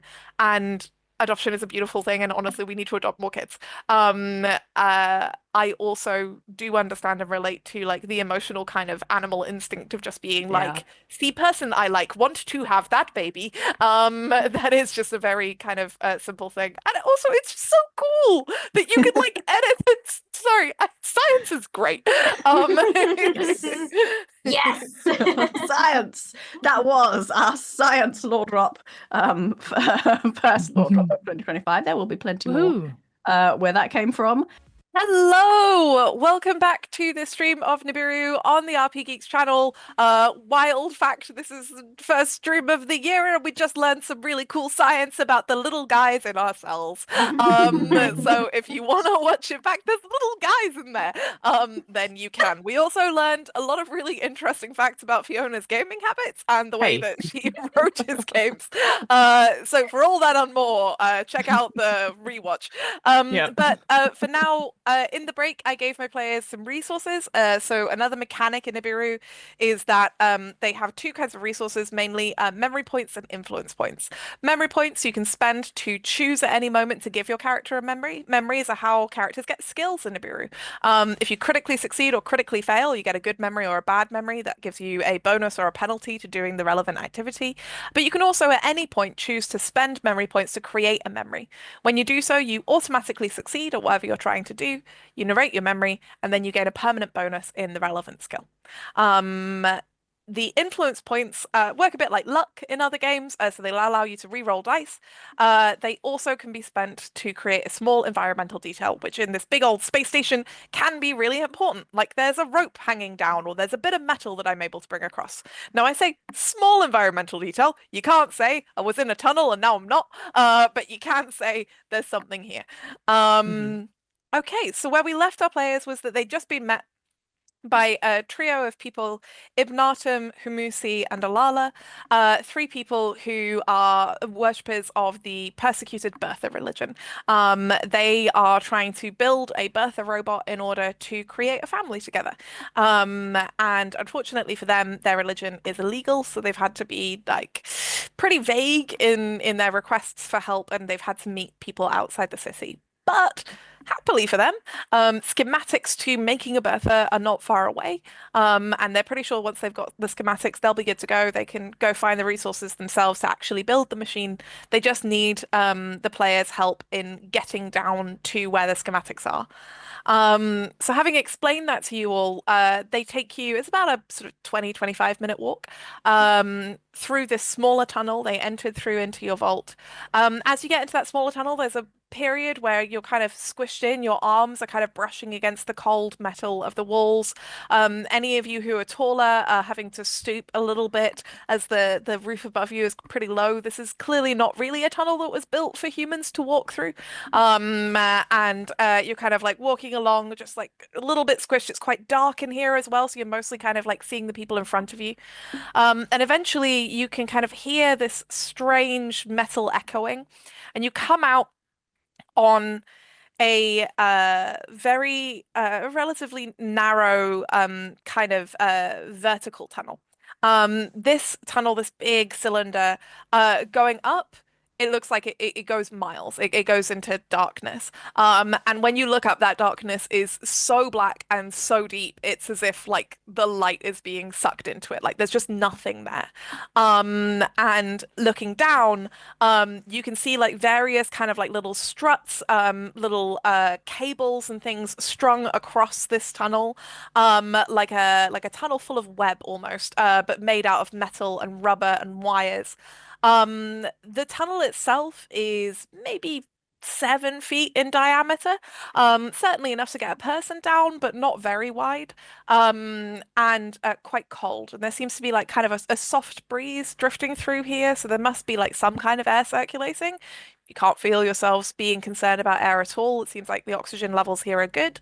But you're definitely in a part of Nibiru that is wilder and more dangerous than where you have been up until now. And Ibnatum, the kind of friendliest of the three, looks at you all and says, so this is why we needed help. We're pretty sure we're going to need to climb about 10 miles down here, and it's just going to be easier if we're buddying up and safer. Like I said, Hamusi's got the gear, and Hamusi, this very tall woman, she's already kind of taken her backpack off and is kind of like taking out like various like climbing gear, so like carabiners. She's like got some ratchets like actually fix into the tunnel itself. She's checking everything. She's clearly quite an experienced climber, and is passing out like a couple of harnesses to each of you, because you all answered the job posting. They knew how many people to expect, so they kind of got like the appropriate amount of gear. And Ibn is kind of explaining, so essentially we're gonna buddy up, and it should be relatively stable, but you know, the station does as the station does, and we can't always trust her to be stable. So She's yeah. broken. Oh, well, I mean, I wouldn't say she's broken necessarily. Like he seems like a little taken aback at you saying that so bluntly. Oh, no, of course. Do you think there's a roof even up there? Well, yeah, eventually, for sure. I mean, well, I guess the Taurus doesn't end because it's a loop. But like maybe it's a loop like the Taurus. Maybe. She just sort of gazes into the darkness. Yeah, so do any of you have any experience in climbing? I feel like Talo would at least think she's an excellent climber. Yes. Yeah. And actually, like, you can already see, and it makes this whole thing feel a little less ominous because you can already see some of the sparklings just like jumping down into this tunnel. You know, this is their native habitat. Aww. So for them, she trusts the sparklings, absolutely. The sparklings will show her which wires, which cables she needs to travel down on, which ones are maybe a little looser and which ones might be like more stable, and that she can. So she's just like, we don't need to trust the station, we just need to trust them. And it's at this point actually that you notice Hamusi, um, she kind of looks at you with new respect. And you notice that like the beads, so she's got these long braids right all the way down to her waist, and she's got various beads in her hair that are made out of like silver. And they're carved, all of them, with little representations of the animals of Nibiru. And she's wearing a pendant that has a sheep on it, which you know to be the symbol of a religion on Nibiru that worships the flora and fauna of Nibiru, and believes them to be kind of more sacred and holy and deserving of respect. And so she kind of like holds her pendant a little bit and kind of nods. Yeah, I agree with the little one. I like your pendant. And she gets out like the Oh, little no. trinket that she definitely stole. Oh, no. She's like, do you like mine? Oh, I do. May I look at it? It's beautiful. Oh, it's okay. I don't have to. Hey, no, no, no. I must learn to trust people. That's what Ale says. Okay. Why? And like she kind of glances at Ale with like a little surprise and a little amusement. And takes it and she looks at it. I feel like we can learn a lot from sparklings. She gently gives it back to you. She tries very hard not to snatch it back, and she kind of like with that kind of like very slightly more aggressive than usual, just pulls it back and goes, "Sparklings are great." And then she like kind of like pockets it, and I think that she will be itching to start climbing down. Honestly, she would probably not want to put the equipment on, but she knows that Ale will not like that, so she's like, come on then, let's get this contraption on. And as like Hamusi helps you, you notice something kind of like crawl out of her pocket. She's wearing this kind of like boiler suit, and it's a sort of like a lizard about the length of your forearm. You know what this is? It's called a shock tail. It's one of the fauna in Nibiru that is parasitic. So normally it eats other fauna, but it specifically takes their electricity, the electricity from their like nervous systems. And you can often find shock tails just feeding on cables and stuff. But this one is clearly domesticated and kind of like comes up from her boiler suit, kind of settles on her shoulder, and she chuckles and kind of leans her head into it, and it kind of like rubs its head against her chin as she kind of helps you tighten your harnesses, and she smiles at you, and her smile is bright in the dark, and she says, "So I'm guessing that we're going first."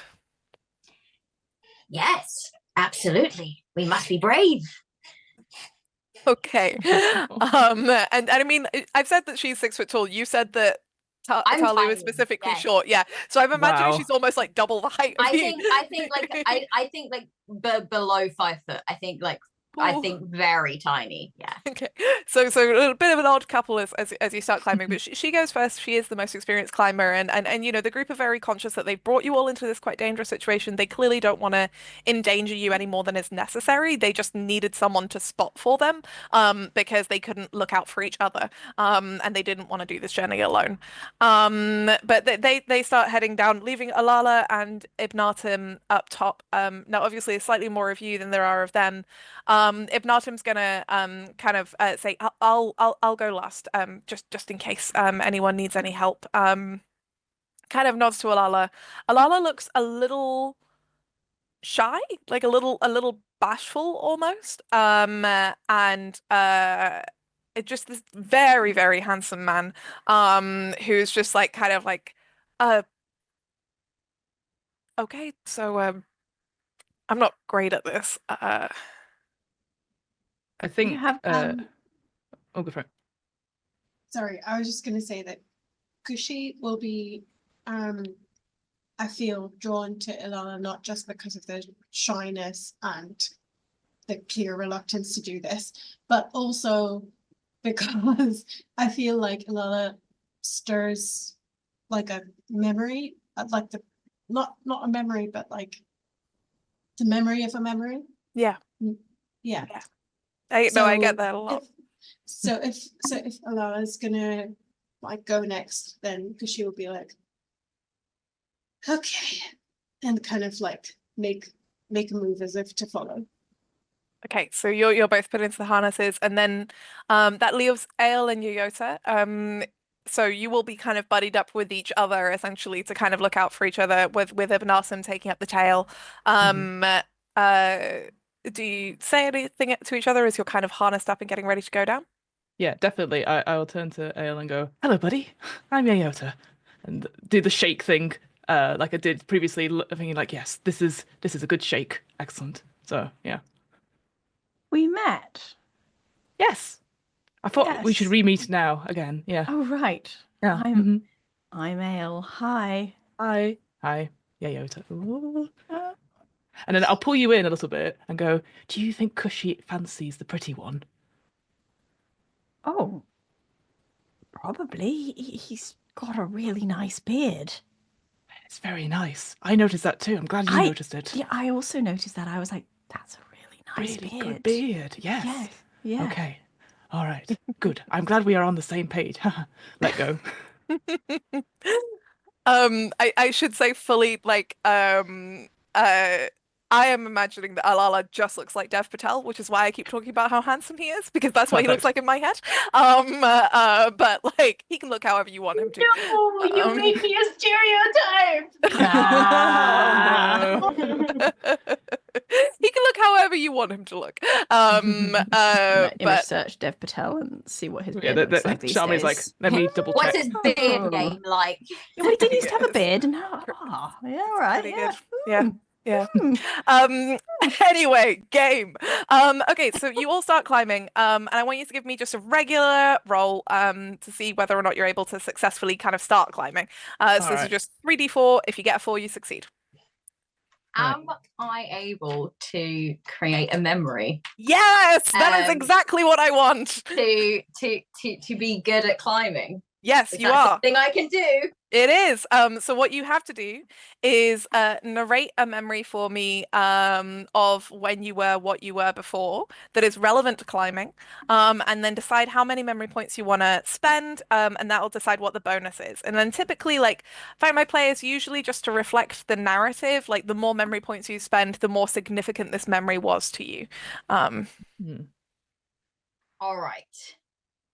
So I think as Tala is kind of harnessing up and she's watching the sparklings down below kind of balance on these wires and kind of test their weight and start to descend into the darkness below. For a moment, she is quite small, and she is quite small next to her new companion. But for just a moment, she feels much smaller. And her everything about her just feels thinner. She feels this strange urge to kind of hunch up and kind of almost leap after, like she's being left behind. And as she blinks, she remembers bouncing along an entirely different set of wires. This kind of like excited yipping and trilling around her, and she's following a pack of at least 12 other sparklings of varying ages. They leap from wire to wire. This place is just wires. It's like this 7-foot tunnel, but expanded into this huge expanse. And she is at the forefront of this pack. She is the one leading. She's the one showing where to go. And at one point, one of the younger sparklings behind her tests something incorrectly and almost sort of falls and loses its footing. And she kind of instinctively feels it before it happens, and turns and leaps upon that wire and grabs that little kit, and steadies it kind of in within her kind of paws and shows her. And she remembers that so vividly for a moment. and then she's back here, and she finds probably at this point that she's like sort of stepped forward and is leaning over quite precariously over this, and she goes, oh, climbing. I'm good at climbing. You're in safe paws. Hands. Yeah, that's my memory. So 2 things that I'm going to add to that. First of all, when you come back to yourself and you realize you're leaning over, you notice that every sparkling, there's about 6 of them in the tunnel below you at various distances, going down to about 20 feet. Every single one of them, all of them are looking back up at you, making eye contact with you, and all of their eyes are glowing this bright kind of gold as all of them are staring at you, almost as if they're like waiting for you to catch up. And then you kind of change your mind and they go back to acting like normal. But there's just this moment, this eerie moment where they're all staring at you. I think just before she changes her mind, she feels a feeling that she doesn't think that she's felt in a really long time. And I think Ale is the closest that she's come to feeling it. But she feels and understands what kinship is for a second, and being in a group and connecting, and she hasn't felt that with really any human that she's been around here. And I will say the second thing that you realize, which because this is your first memory, is you know now, like as an incontrovertible, you suspected it before, but now you know that you were not always a human, and that you know that what you've just remembered was real, and that you really were a sparkling, and that really did happen, and you're not imagining it, and something happened in between that means you're here now, but you know that that was real. I would like everyone else, please, to make me a climbing roll. Kat, how many points are you spending to get your memory? I'm going to spend 2 this time around, I think. So that's a +1 memory. Off. I have 2 4s. Got 2 4s nice. as well. I got nothing. Okay. Uh-oh. I feel like I should do something about that.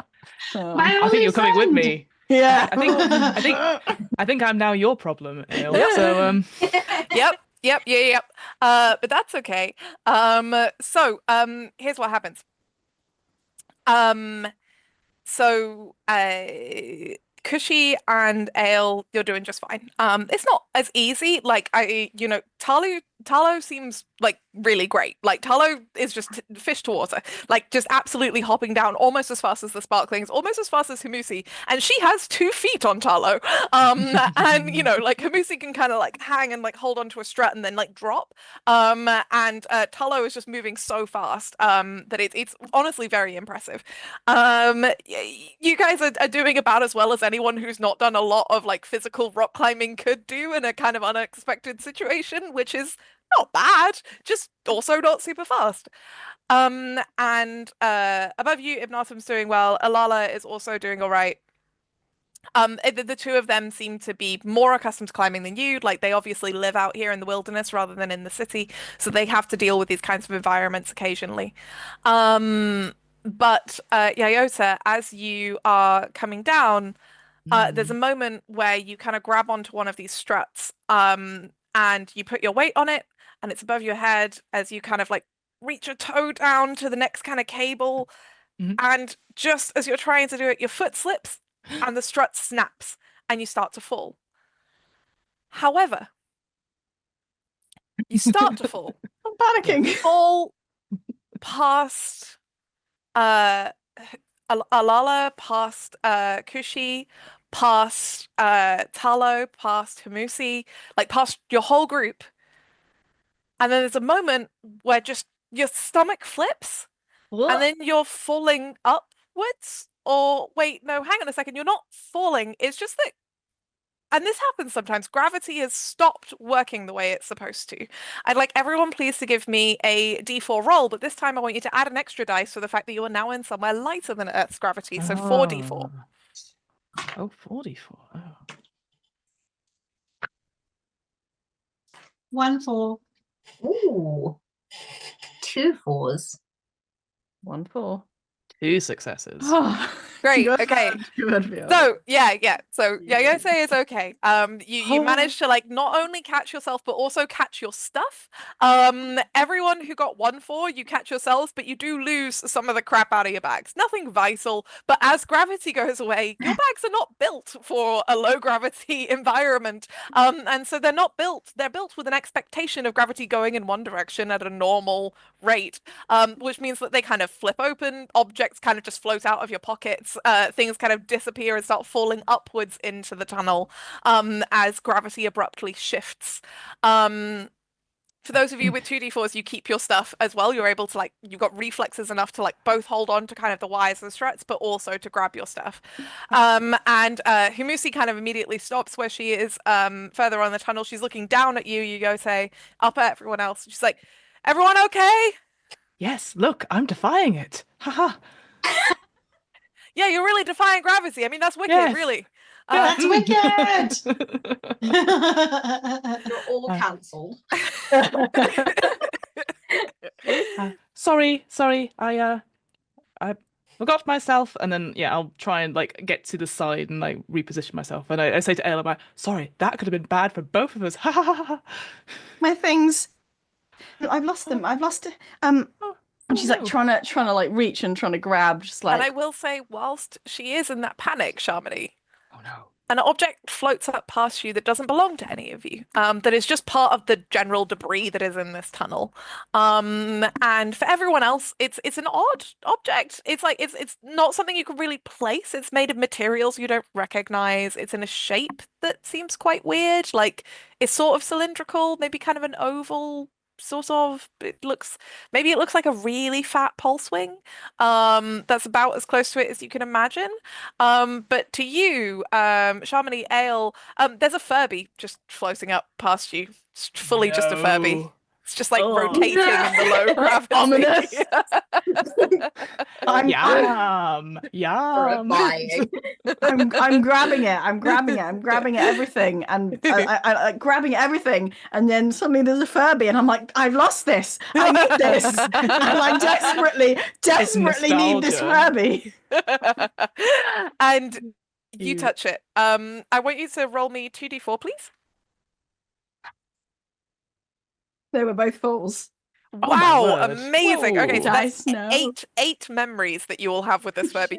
So to be clear, Bright Towners, people with your background, you don't need your memories to be about the object. The object just has to be kind of incidental to the memory. So it could be like you're in your bedroom, or you're at a shop, or you see something in a window, whatever. It doesn't have to be the central point, but the point is it's something from Earth.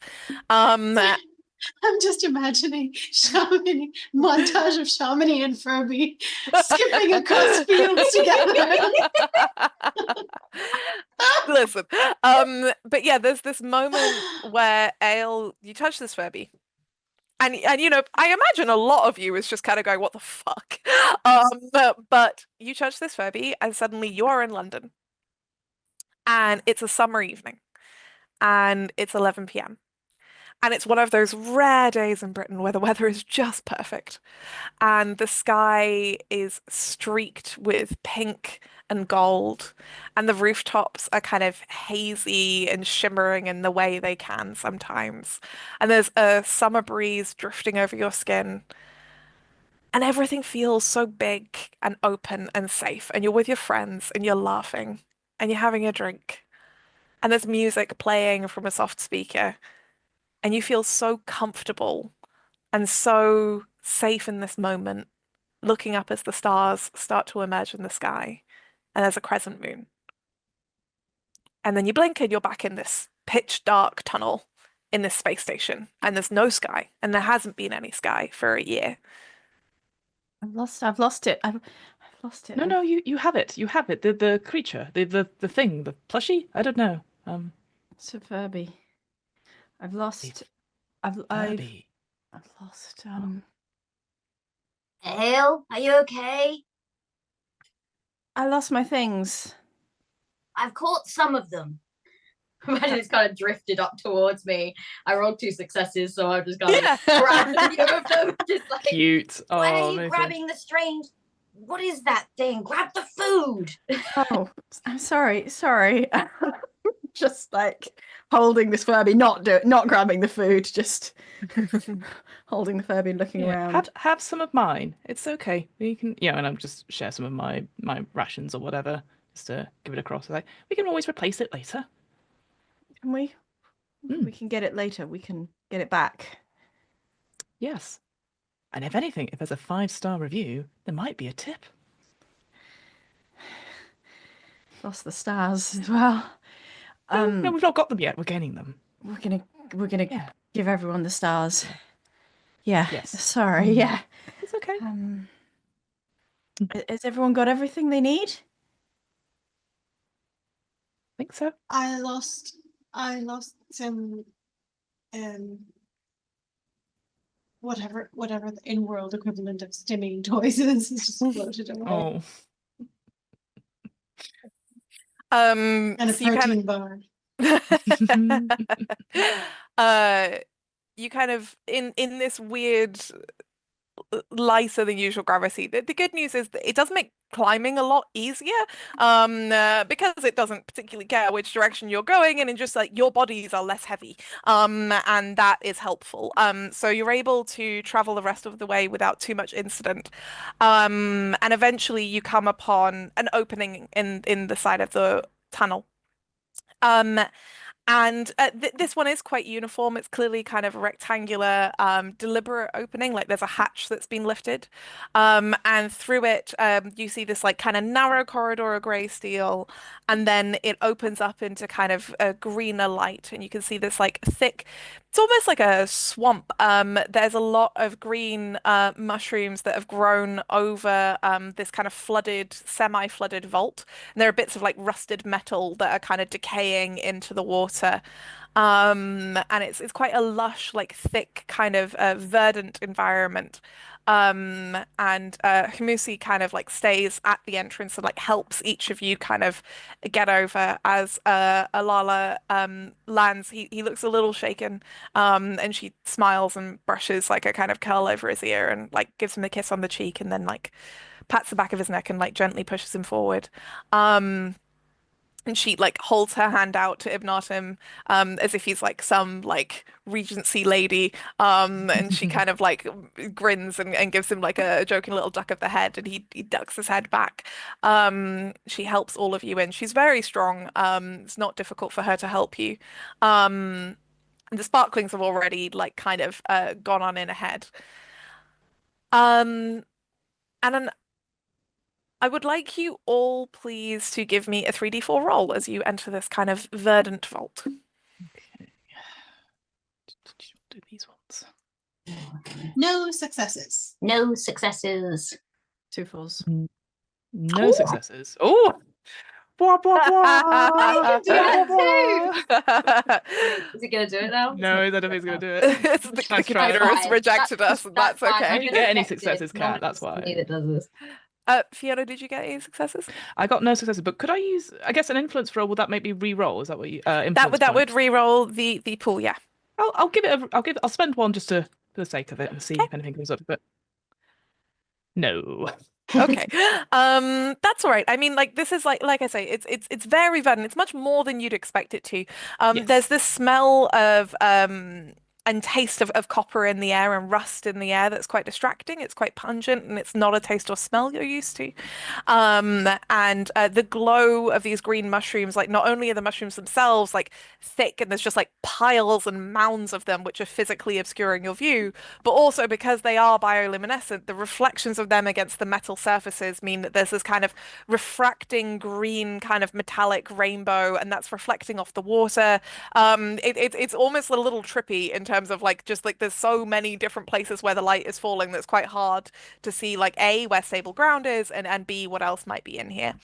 But Ale, you notice that something is watching you, your whole group, that something is prowling through this vault. It is very large. It has a similar kind of shimmery blue skin to the sparklings, but this thing, you'd say it's about the size of a lion. And you're the only person here who knows what a lion is, but it is clearly kind of stalking, and watching all of you. I'm gonna risk getting bitten and grab Talos arm without like asking first, which is always dangerous. True. Talos absolutely gonna be like, yeah. No, I was gonna say, Cat, roll me a d4. Oh, okay. Oh boy. Oh, that's a 1. You bite. You bite. Yeah. Okay. Sorry. There's a creature. There's a creature. Let's all be very, very quiet and stick together. And I'm gonna point. Darla's gonna look up.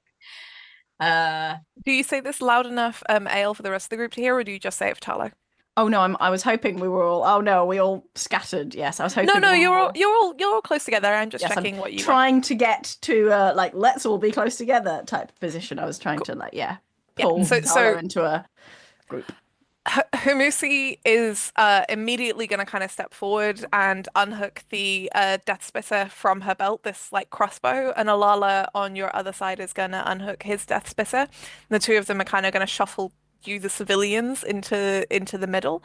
And Humusi is going to look at you, Ale, and say, what did you see? The cat, the big What's a cat? The big sparkling Wait, a lion? A lion. Yes, I saw. I think I saw a lion. I think it was. Can I catch sight of glimpse of it again in the darkness? You try to look for it, and this time you see another shape in a different part of the vault, and you are pretty sure that's not the same one. Oh, And no. it occurs to you at the same moment that it occurs to Talo that lions they're not typically solitary hunters. They normally hunt in prides. And I'll point that one out as well. And be like, there's another one. I think they would quite like to eat us. I think there's a lot of them. And Talo is gonna. I imagine that Talo is probably fashioned. So they might not be particularly good ones, but fashioned some little mini daggers or something. She would have something on her to try to protect herself. It's not going to be like a sophisticated gun or anything like that. You can have a shiv. You can. You want a shiv? You can have a shiv. Something sharp that is probably in no way going to help in this situation against the lion. The Nibiru equivalent of like a prehistoric knife, sure. You can have that. You can have that. I think like Humusi swears in a language that like for Ale it takes your brain a second to process from Assyrian into English. And they're swear words that you don't recognize because lots of languages the swear words aren't always direct translations. So it sounds a little bit weird for a second. Like it's like, oh, and ox's tits have fucked your mother, and then you're like, oh right, yeah, no, I get it. Like, yes. Yeah, classic. Old mother saying, yeah. But yeah. She like kind of raises her death spitter and she looks at Ibnatim. Yayose and Kushi, could you please give me a roll? Yeah. Is this a avoid the lion biting me roll or a It is not. It is more of an observation roll. Cool. So just 3d4s and tell me what you get. Cool. One success. So a quick question, Jim, because again, this is not cool. What happens if you roll all ones on your dice? Is that like that's a crit fail! Amazing. Cool. Excellent. That means you automatically get a -1 memory. So and because of your background, this is known as your first transmission. So this is the first thing that your machine remembers. This was the moment either when it was switched on or the moment when it first began to come to consciousness and fight back against the Riddler code, which humans in this world use to kind of harness AIs, the native AIs of Nibiru. So this was the moment where you like gained sentience. This is the moment where you woke up. It's a bad memory and it's associated somehow with something to do with the situation. So it could be to do with the lions, it could be to do with just the peril, it could be the swamp, but something here triggers a bad memory. Okay.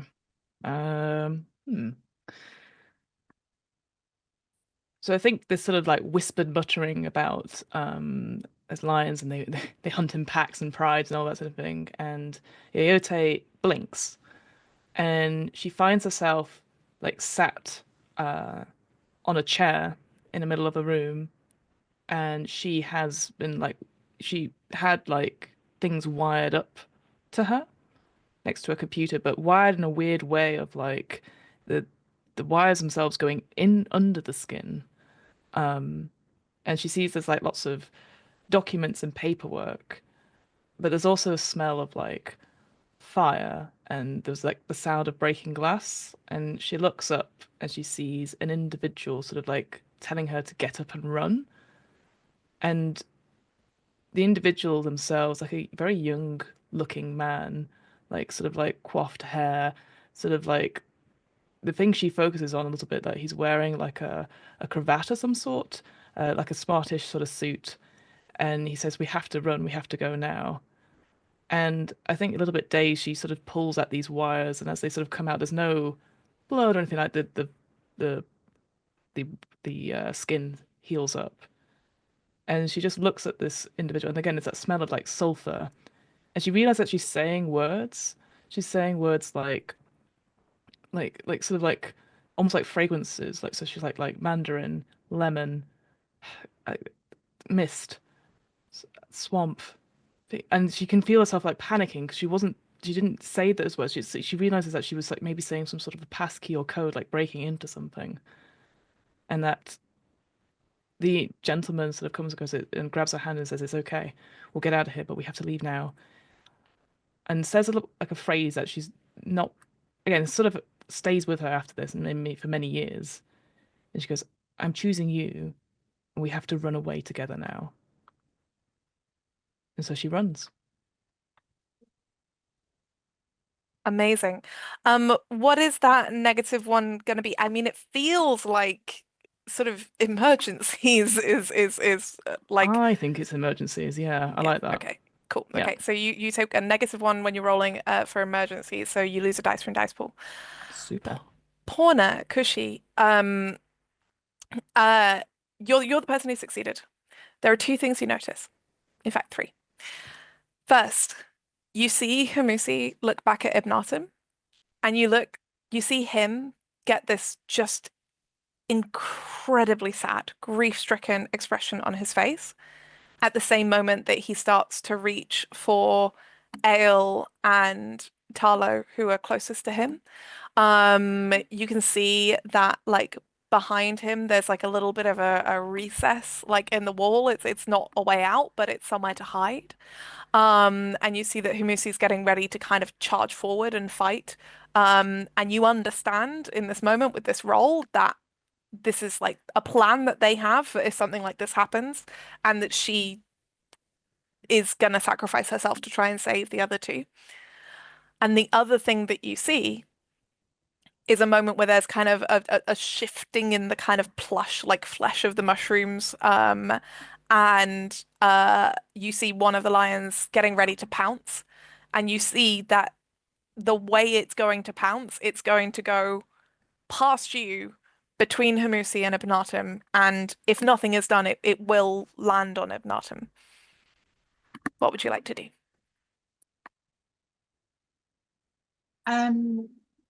May I use an influence point to introduce something into my environment? Yes, you may.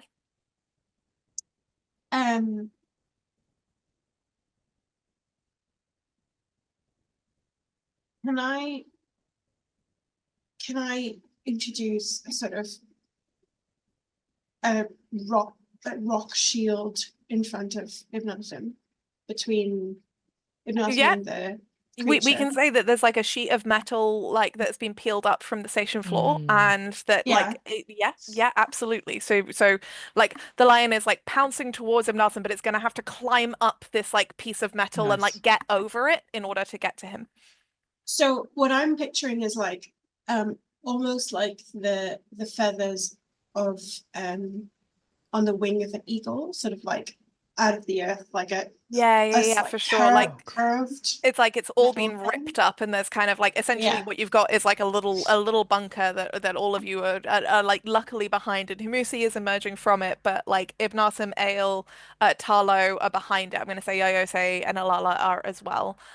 Yes, you can absolutely do that. I also think that this is triggering some very bad memories for Kushi. So while this is happening, Kushi's going to curl into a ball, like behind the pseudo barracks that she just created. So she's going to curl up. Okay.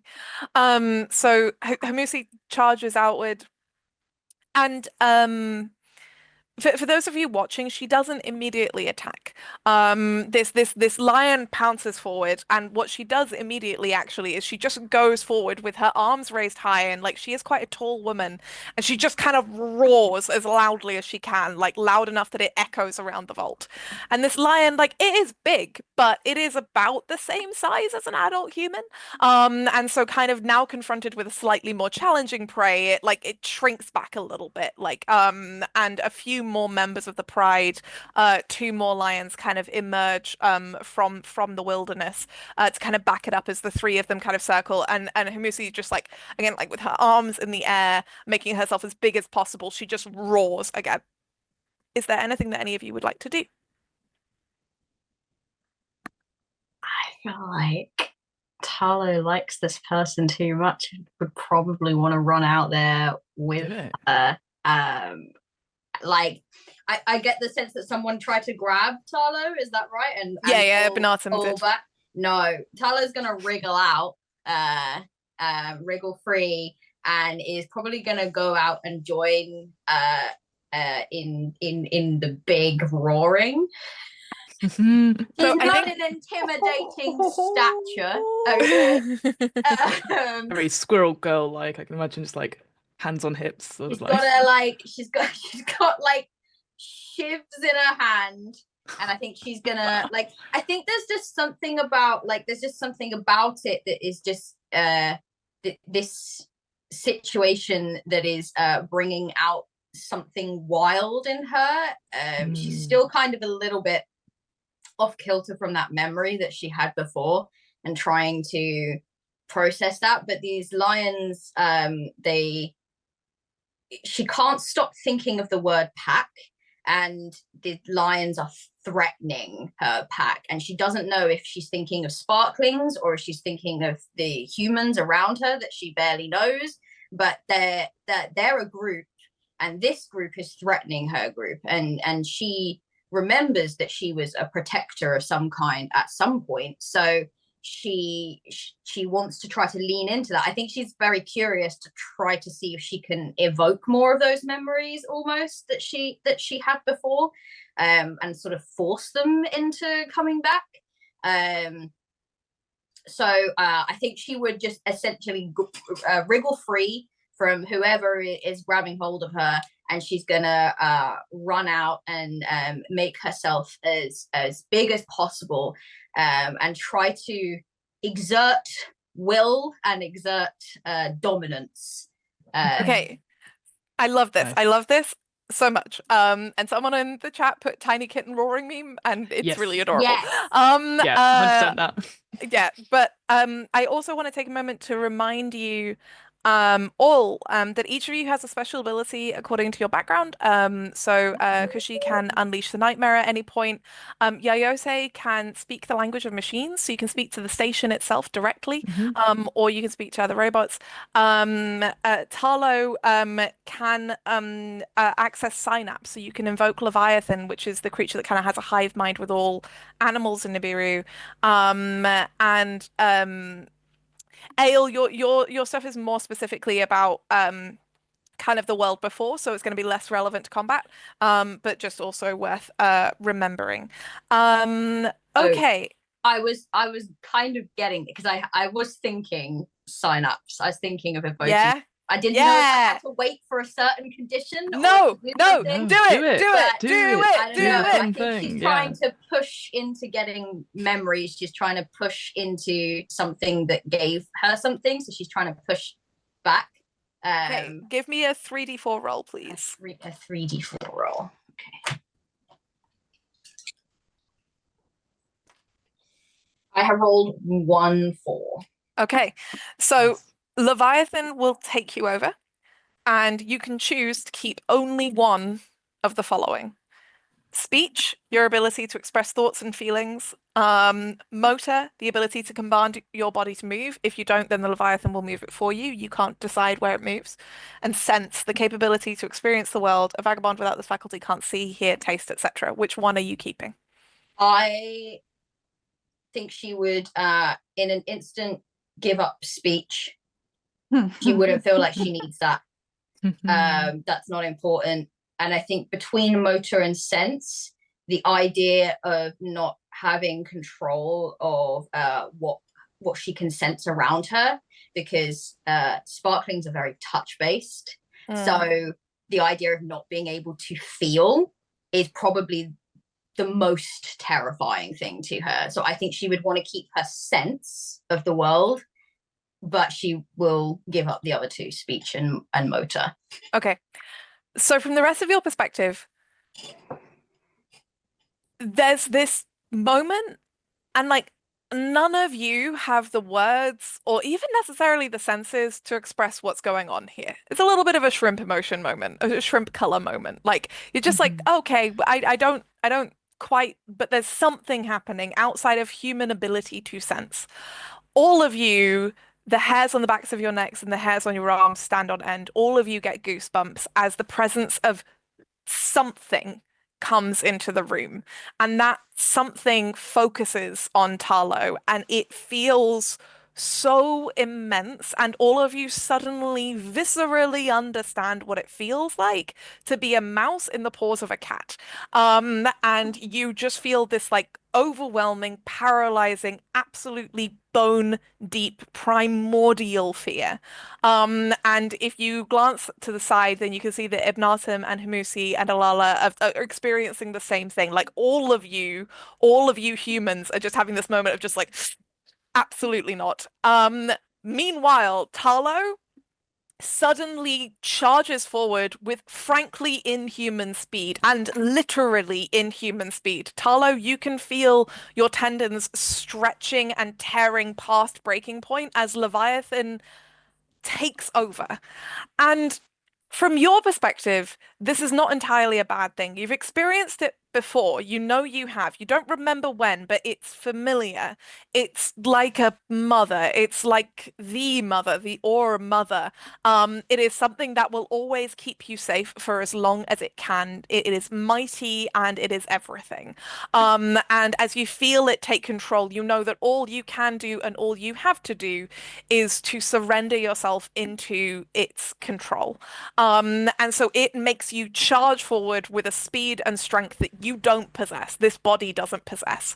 And you just tackle one of the lions in a headlock and throw it to the ground. And as you do, you are snarling and gnashing your teeth. And again, you can feel like your muscle fibers tearing as this like thing pushes your body past the limits of what it can physically do.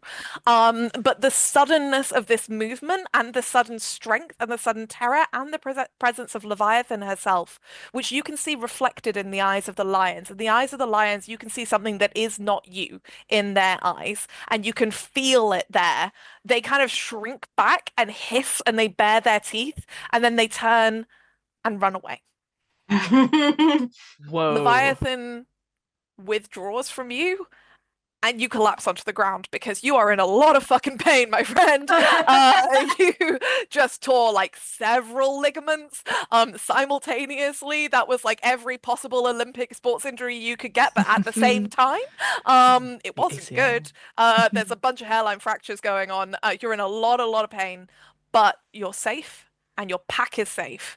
And as you fall onto the ground, the sparklings kind of come out of the wilderness where they'd been hiding from the lions and like start to curl around you, purring and kind of nuzzling at your face and like pressing their noses to your nose, and kind of like this warmth and care that is familiar to you from a time before you can remember. I think as she's coming back into herself and she's watching the lions, because her eyes will just be fixed on the lions kind of like running. I think she's in a lot of pain, but I think she's just kind of like screaming, like, go, run, run. And then she takes a moment and then she goes, mother, wait, wait, no. And then she sort of like curls up and on the floor and just starts to mumble to herself, like nursing where she can feel the most pain, probably those like tendons and ligaments, as you said, and like your calves and your upper arms, like gripping them tightly, like half trying to massage them and half maybe trying to claw at them to like pull them out to stop them hurting, and just kind of like mumbling to herself, just like mother. Ale shrieks and is like there by the time you've sort of started mumbling. And I think, if I may, there's this flash as Ale's running where the tunnel turns into tarmac and colourful poles, and there's a slide and there are some steps and there's just this little crumpled figure on the floor, and that sense of disaster that you see happening and can't avert. And she runs and just completely it envelops Talo and scoops her up and sort of is also like joining in this muttering, but just this sort of reassuring, you're okay, you're okay, we're gonna be okay, you're gonna be okay. Mother. Hugging her. Mother, I saw her. Mother, I felt her. And she kind of like looks up at Ale, and then she just kind of like tries to relax those incredibly tense muscles. Like she tries really hard, like, because she can feel that she's incredibly tense right now and it's making the pain 1,000 times worse. So she's just like trying to relax and trying to bring herself back to the moment. And she looks up at Ale and she says, Ale, no, are you hurt? Anyone hurt? I'm stroking Talo, which just never happened before, because just usually don't, come out with all your fingers. But just suddenly not biting. Definitely like leaning into this way more than you've ever seen. These sparklings also haven't been scared off by Ale, so they're kind of like curled around. But despite the sparklings and despite Ale herself, Talo, you just feel so empty. Like there was this huge space inside of you that kind of happened in order to accommodate Leviathan, and now Leviathan isn't there, but the space is left. And you feel hollow and cold and absent of something you didn't realize you were missing. But at this moment, Ibnatim, Alala, and Humusi come forward, and Alala actually kind of this time kind of gently interrupts you, Ale, and is like, and he's already actually like opening kind of his bag. And Ibnatim is the one who kind of explains, he's a doctor, he can help. We can help. I think she's just too exhausted to say anything or to even like fight off. Normally she'd be like kicking and screaming and like not letting anyone touch her, but I think she's just like way too exhausted to do anything at this point. It's okay. Like, it's okay. Alala opens this box, and Yoyose and Kushi, could you give me a d4 roll, please? 3d4. Of course. Would you say just a 3 question? 4s. Oh, Yes. wow. Whoa. Holy shit! Yeah. Sorry, we'll come back to that. Yeah. I was because is it still an emergency? Would I minus a 1 to this roll? Just checking. Yes. Fine. Perfect. 1 success. There you go. Hey, despite the odds, you remain fairly calm. So we're going to go to Yayose first, and then we'll go to Kushi, because that is literally the only way you could get positive memories as a Dreadlander. So you have got the Yay!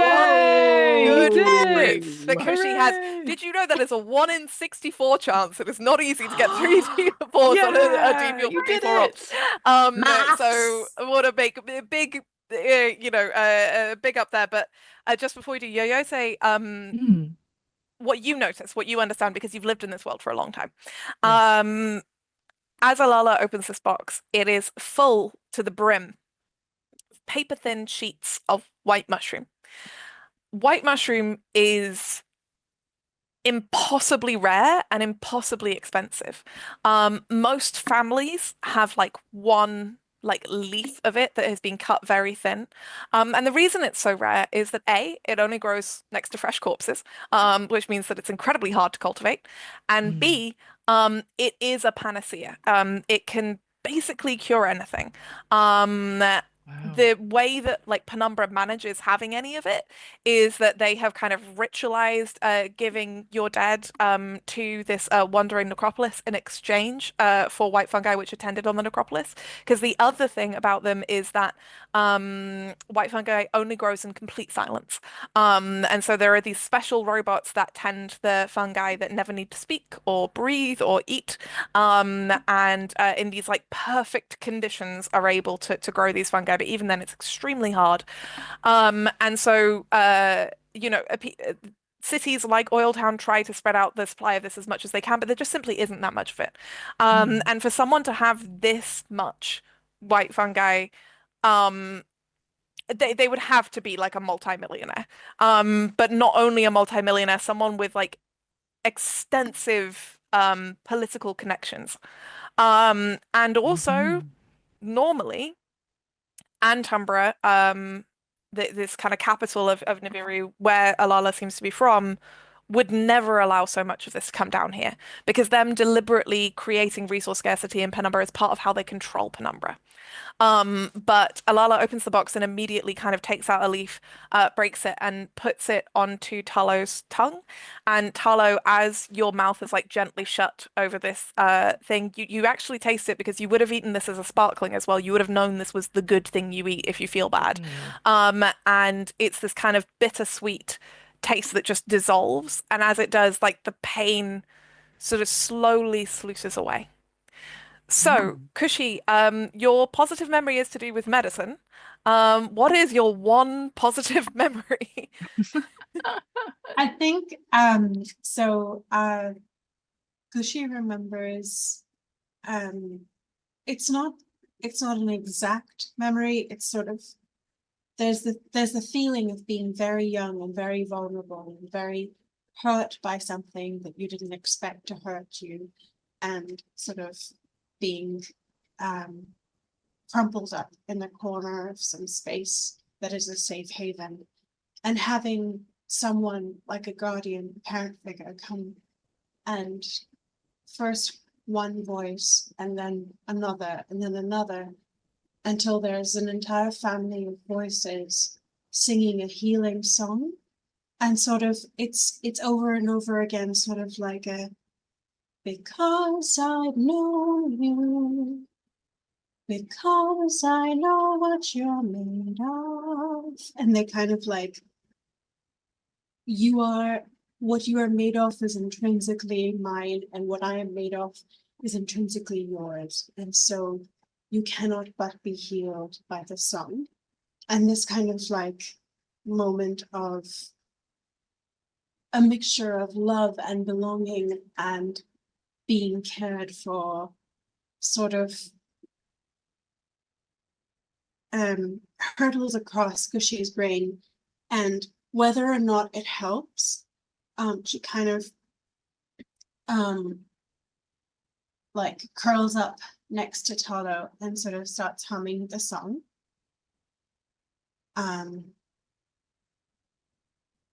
Yeah. So I think that's beautiful, first of all. You can take a +1 to medicine. And you feel there's this thing inside you. You don't know what it is or why it is. and it feels like it's not in your stomach, it's somewhere between your chest and your stomach.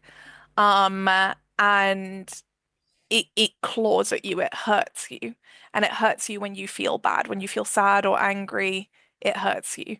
And it's very real. It's not imagined.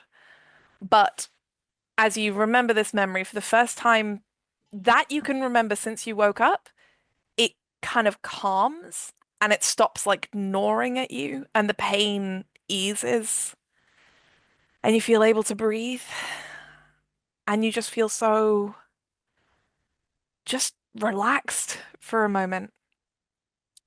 And as you hum, you see, I'm going to say Yoyote, you see this light kind of zip across the floor. And as I said before, this floor is pretty broken, rusted panels, swamp, etc. But you see through under the water, and then out of the water again, there's just this kind of zipping geometric path leading to the other side of the vault. And you look up and you notice that Humusi and Ibn have seen it too. Ibn like Alala is really focused on looking after Talo. But Humusi kind of nods to Ibn and then moves to go follow the light. Would you like to go with her? Yeah, sure. I feel like there's the tableau of the three of the my friends, sort of companions. I'm like, I am not needed here. Okay. And then, I don't think they need talking. Okay. Yeah, and I think just again that having that first transmission memory come to me, and like, I must process this in deep thought and probably through a journal. And then just I would walk with like the others. I would just like to say that because for the first time, because she can breathe and is sort of like unencumbered by pain, she notices that you're leaving, and and will say, "But be careful, friend." Friend.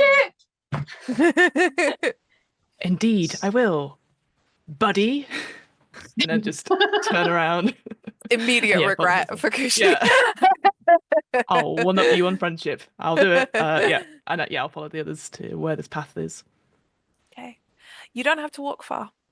What you enter is a cylindrical room. It's strange for a few reasons. One of them is that nothing in here is broken. Everything is perfect and shining and smooth. It's polished. There's nothing growing in here either. There's no mushrooms. There's no anything, no animals. And in the center of the room, kneeling down and clearly kind of asleep or perhaps no longer alive at all, there is this figure. It is 11 foot tall. It is covered in elaborate carvings, just acres and acres of text written in cuneiform, all up and down its arms and back and chest and legs.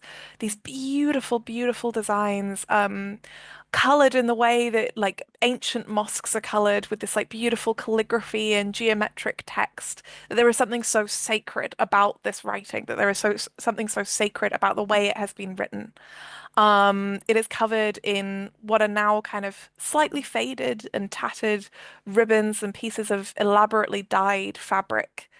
It is so huge and so old and so sacred. And Hamusi actually like comes to a stop in front of it.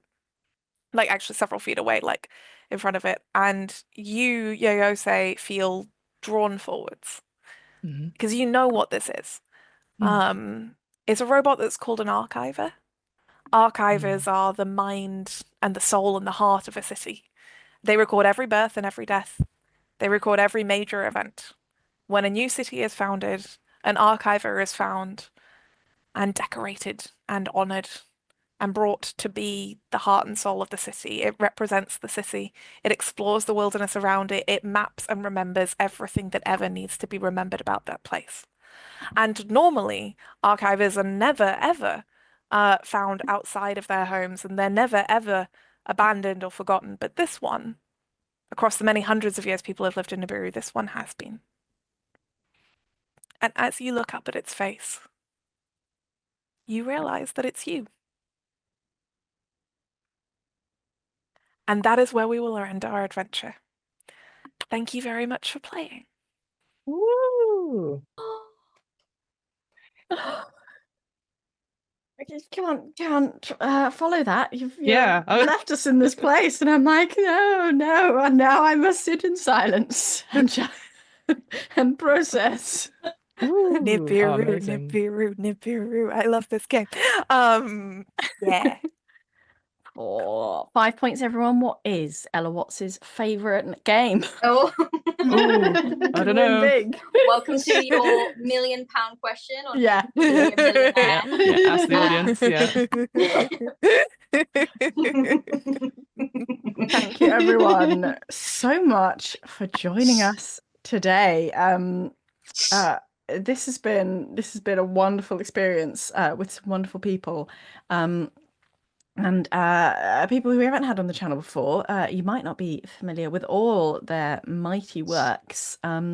So I'd be interested to hear more about these works and how mighty they might be. Ella, can you tell us a bit more about thing? Yeah. I could do that. So I made a game called Up River Down River. It's about being a crew of sailors on a ship sailing on a magical river. It's kind of inspired by things like The Hobbit and Princess Mononoke.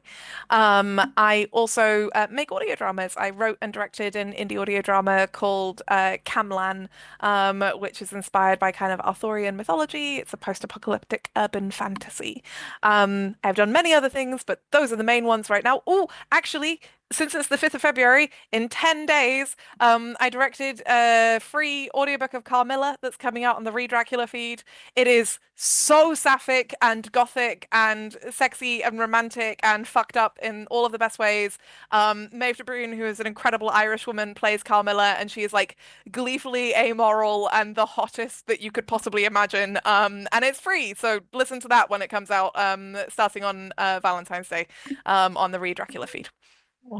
Wonderful. Thank you so much, Ella. Purna, tell us about yourself. Hi, I am Purna. I am a ttrpg writer, game designer, editor person based in India. I wear a lot of hats, like most of us in the ttrpg space. I occasionally pop up on streams like this one when wonderful friends around the world want to play fun games and wreak havoc and create drama, must be said. I am also one half of Weave Games. We make storytelling games. One of the games that we have made is called Love is on the Cards. It is currently available for $5 on itch.io, and it is a game where you can create your own rom-com movie plot and insert yourself into rom-coms where someone of your lived experience might not necessarily have found themselves. That's certainly why we made it. And we definitely watched a lot of Christmas movies as research and not for any other reason. But yeah, I exist on the internet as Purna Makes Things or P Makes Things if you are on Blue Sky app thing. And now I'm rambling, so I'm going to stop talking. Thank you for watching. Lovely. And Kat. Hello, I'm Kat. I'm also the law mistress. I started saying it and then I was like, no, don't made too aware of it. I'm also the law mistress on the internet. I also wear many hats. I write and design games, and I also appear in actual plays and stream things on Twitch. Things that I'm working on right now. Mappa Mundi is currently funding. I wrote an adventure for the Chronicles of the Wild supplement that is going to be as part of the digital or physical package. So please go and check that out. It is ecology, exploration, and speculative biology, which I'm sure will interest many of the people that are fans of this channel. So please go and check that out. It is an incredible game. I am also because this was sciencey horror, we'll lean into the horror side of things. Currently I'm working on I'm part of Hatched Games, and we are working on Gassed, which is a series of zines, solo zines, which are all horror themed. I tend to go for very folklory horror things, and don't get too much science in my life, but when I do, it's always fun. But yes, so those are the things I'm working on, and I will also be streaming tomorrow. I'm returning back to streaming. I'd like to stream solo games. They are my passion, and tomorrow I will be streaming No Mercy for Monsters, because I am currently streaming projects for Zine Month, for Zemo, to try to draw attention to them. So please go and check that out. It will be on at the same time as this stream was on tonight, but tomorrow. So yeah, I'll just be chilling and hopefully remembering how to work OBS. That'll be, well, we'll see if the gremlins get me. But yeah, that's what I'm working on. That's lovely. Thank you so much. Do give all these people a follow their projects, follow them on the various social medias. And if you're not following the RPGeeks on the various social medias, then that's a fun thing to do. We are at RPGeeks D&D on Blue Sky and Instagram mainly, and Threads, I think, as well. Yeah, definitely on Threads. Just put it into socials. It's just not the evil one right now. I mean, they're all evil. Generic social media. This is the generic. Except the bad place. Don't go there. The bad place. Yeah. The places that we are. And we also have a brand new Discord channel. Where we have chit chats with spoilers and also without spoilers, and also about lore. If you want to discuss some more of the lore, do come and hang out with us there. We also, I have to mention, have a Patreon. Yes, we do. We have a Patreon. I know it's exciting. And one of our favorite things to do is to take our patrons and insert them into the world. So I might be asking for everyone the cast's help with this. Fiona is going to randomly roll for 2 of our patrons. Whoa. And what we need to do, based on nothing, based on vibes, I guess, is think of characters, beings, things in Nibiru or today's story specifically, that we could cast them as fan cast in our little world. Yeah. All right. Well, I'll just put the link to the Patreon if you're like, well, where is this thing? Then you can get it in the chat. Patreon. How do we be in Nibiru? We want to see I want to be in this game. I want to be a scary person. All right. So I'm going to roll a d12. I'll re-roll on a 12. And that is a 10, which is easy to count to. We have Cassandra Calamity Cass. That is the person we're going to have to put into our world. We have Cass. So I'm open to any suggestions of who Cass might be. I'm immediately like, that does feel quite feline. It might just be that we've had quite a feline game, but like Calamity Cass just feels to me like someone who is feline adjacent. I could definitely see Cass as like a lion. I was just gonna say, I feel like one of the lions. Yeah. Maybe the one in the headlock. That's the one that was sneaking up to pounce. I think that one. I think I think the lions are fine. The lions went off and lived their life happily and like ate something else and they were fine. Like they were fine. Lions, like most no harm. big cats, no lions were harmed in the making of it. No, they were fine. Also, most big cats have a really low success rate on their hunts. Like that's why the like little wild Blackfoot kitten is the most deadly cat, because it's just got a really high success rate. Most big cats, like they fail like more than half their hunts. This is just a day in the life of a lion. Good facts are happening here. Great fact. Yeah, love that. Excellent fact. All right, let's pick someone else. Let's pick someone else. Okay, doing the same thing again. That is a 4. It's Kieran Hingston. Oh, Kieran Hingston. I would just like to say one of the things that one of the characters that I can offer is the nightmare that lives within me. Yeah. Let's make Kieran the nightmare. Kieran is the nightmare that lives within you. an unseen cameo, but it's still a cameo nonetheless, so we know it's there. Hey, I described that thing eating cushy a bunch. True, yeah. Yeah. It was there. It made itself known. That's a dark and powerful being. Use these powers wisely, Kieran. That's Should I do brilliant. one more? No, 2, I think was what we usually do. You've done 2? That's all right then. Yeah, well, you have to come back for next time to get some more of you patrons. So there you go. Yeah. Thanks so much again. Thank you everyone watching live on Twitch. You're very special to us. We think you're awesome. And hello to the future. If you're watching on YouTube or listening to the podcast, it's the future. I hope the future's nice. I hope you're having a lovely time. And do come back. Join us again soon for more TTRP adventures with nerdy lore thrown in. Thank you so much and have a lovely rest of your evening. Goodbye. Bye.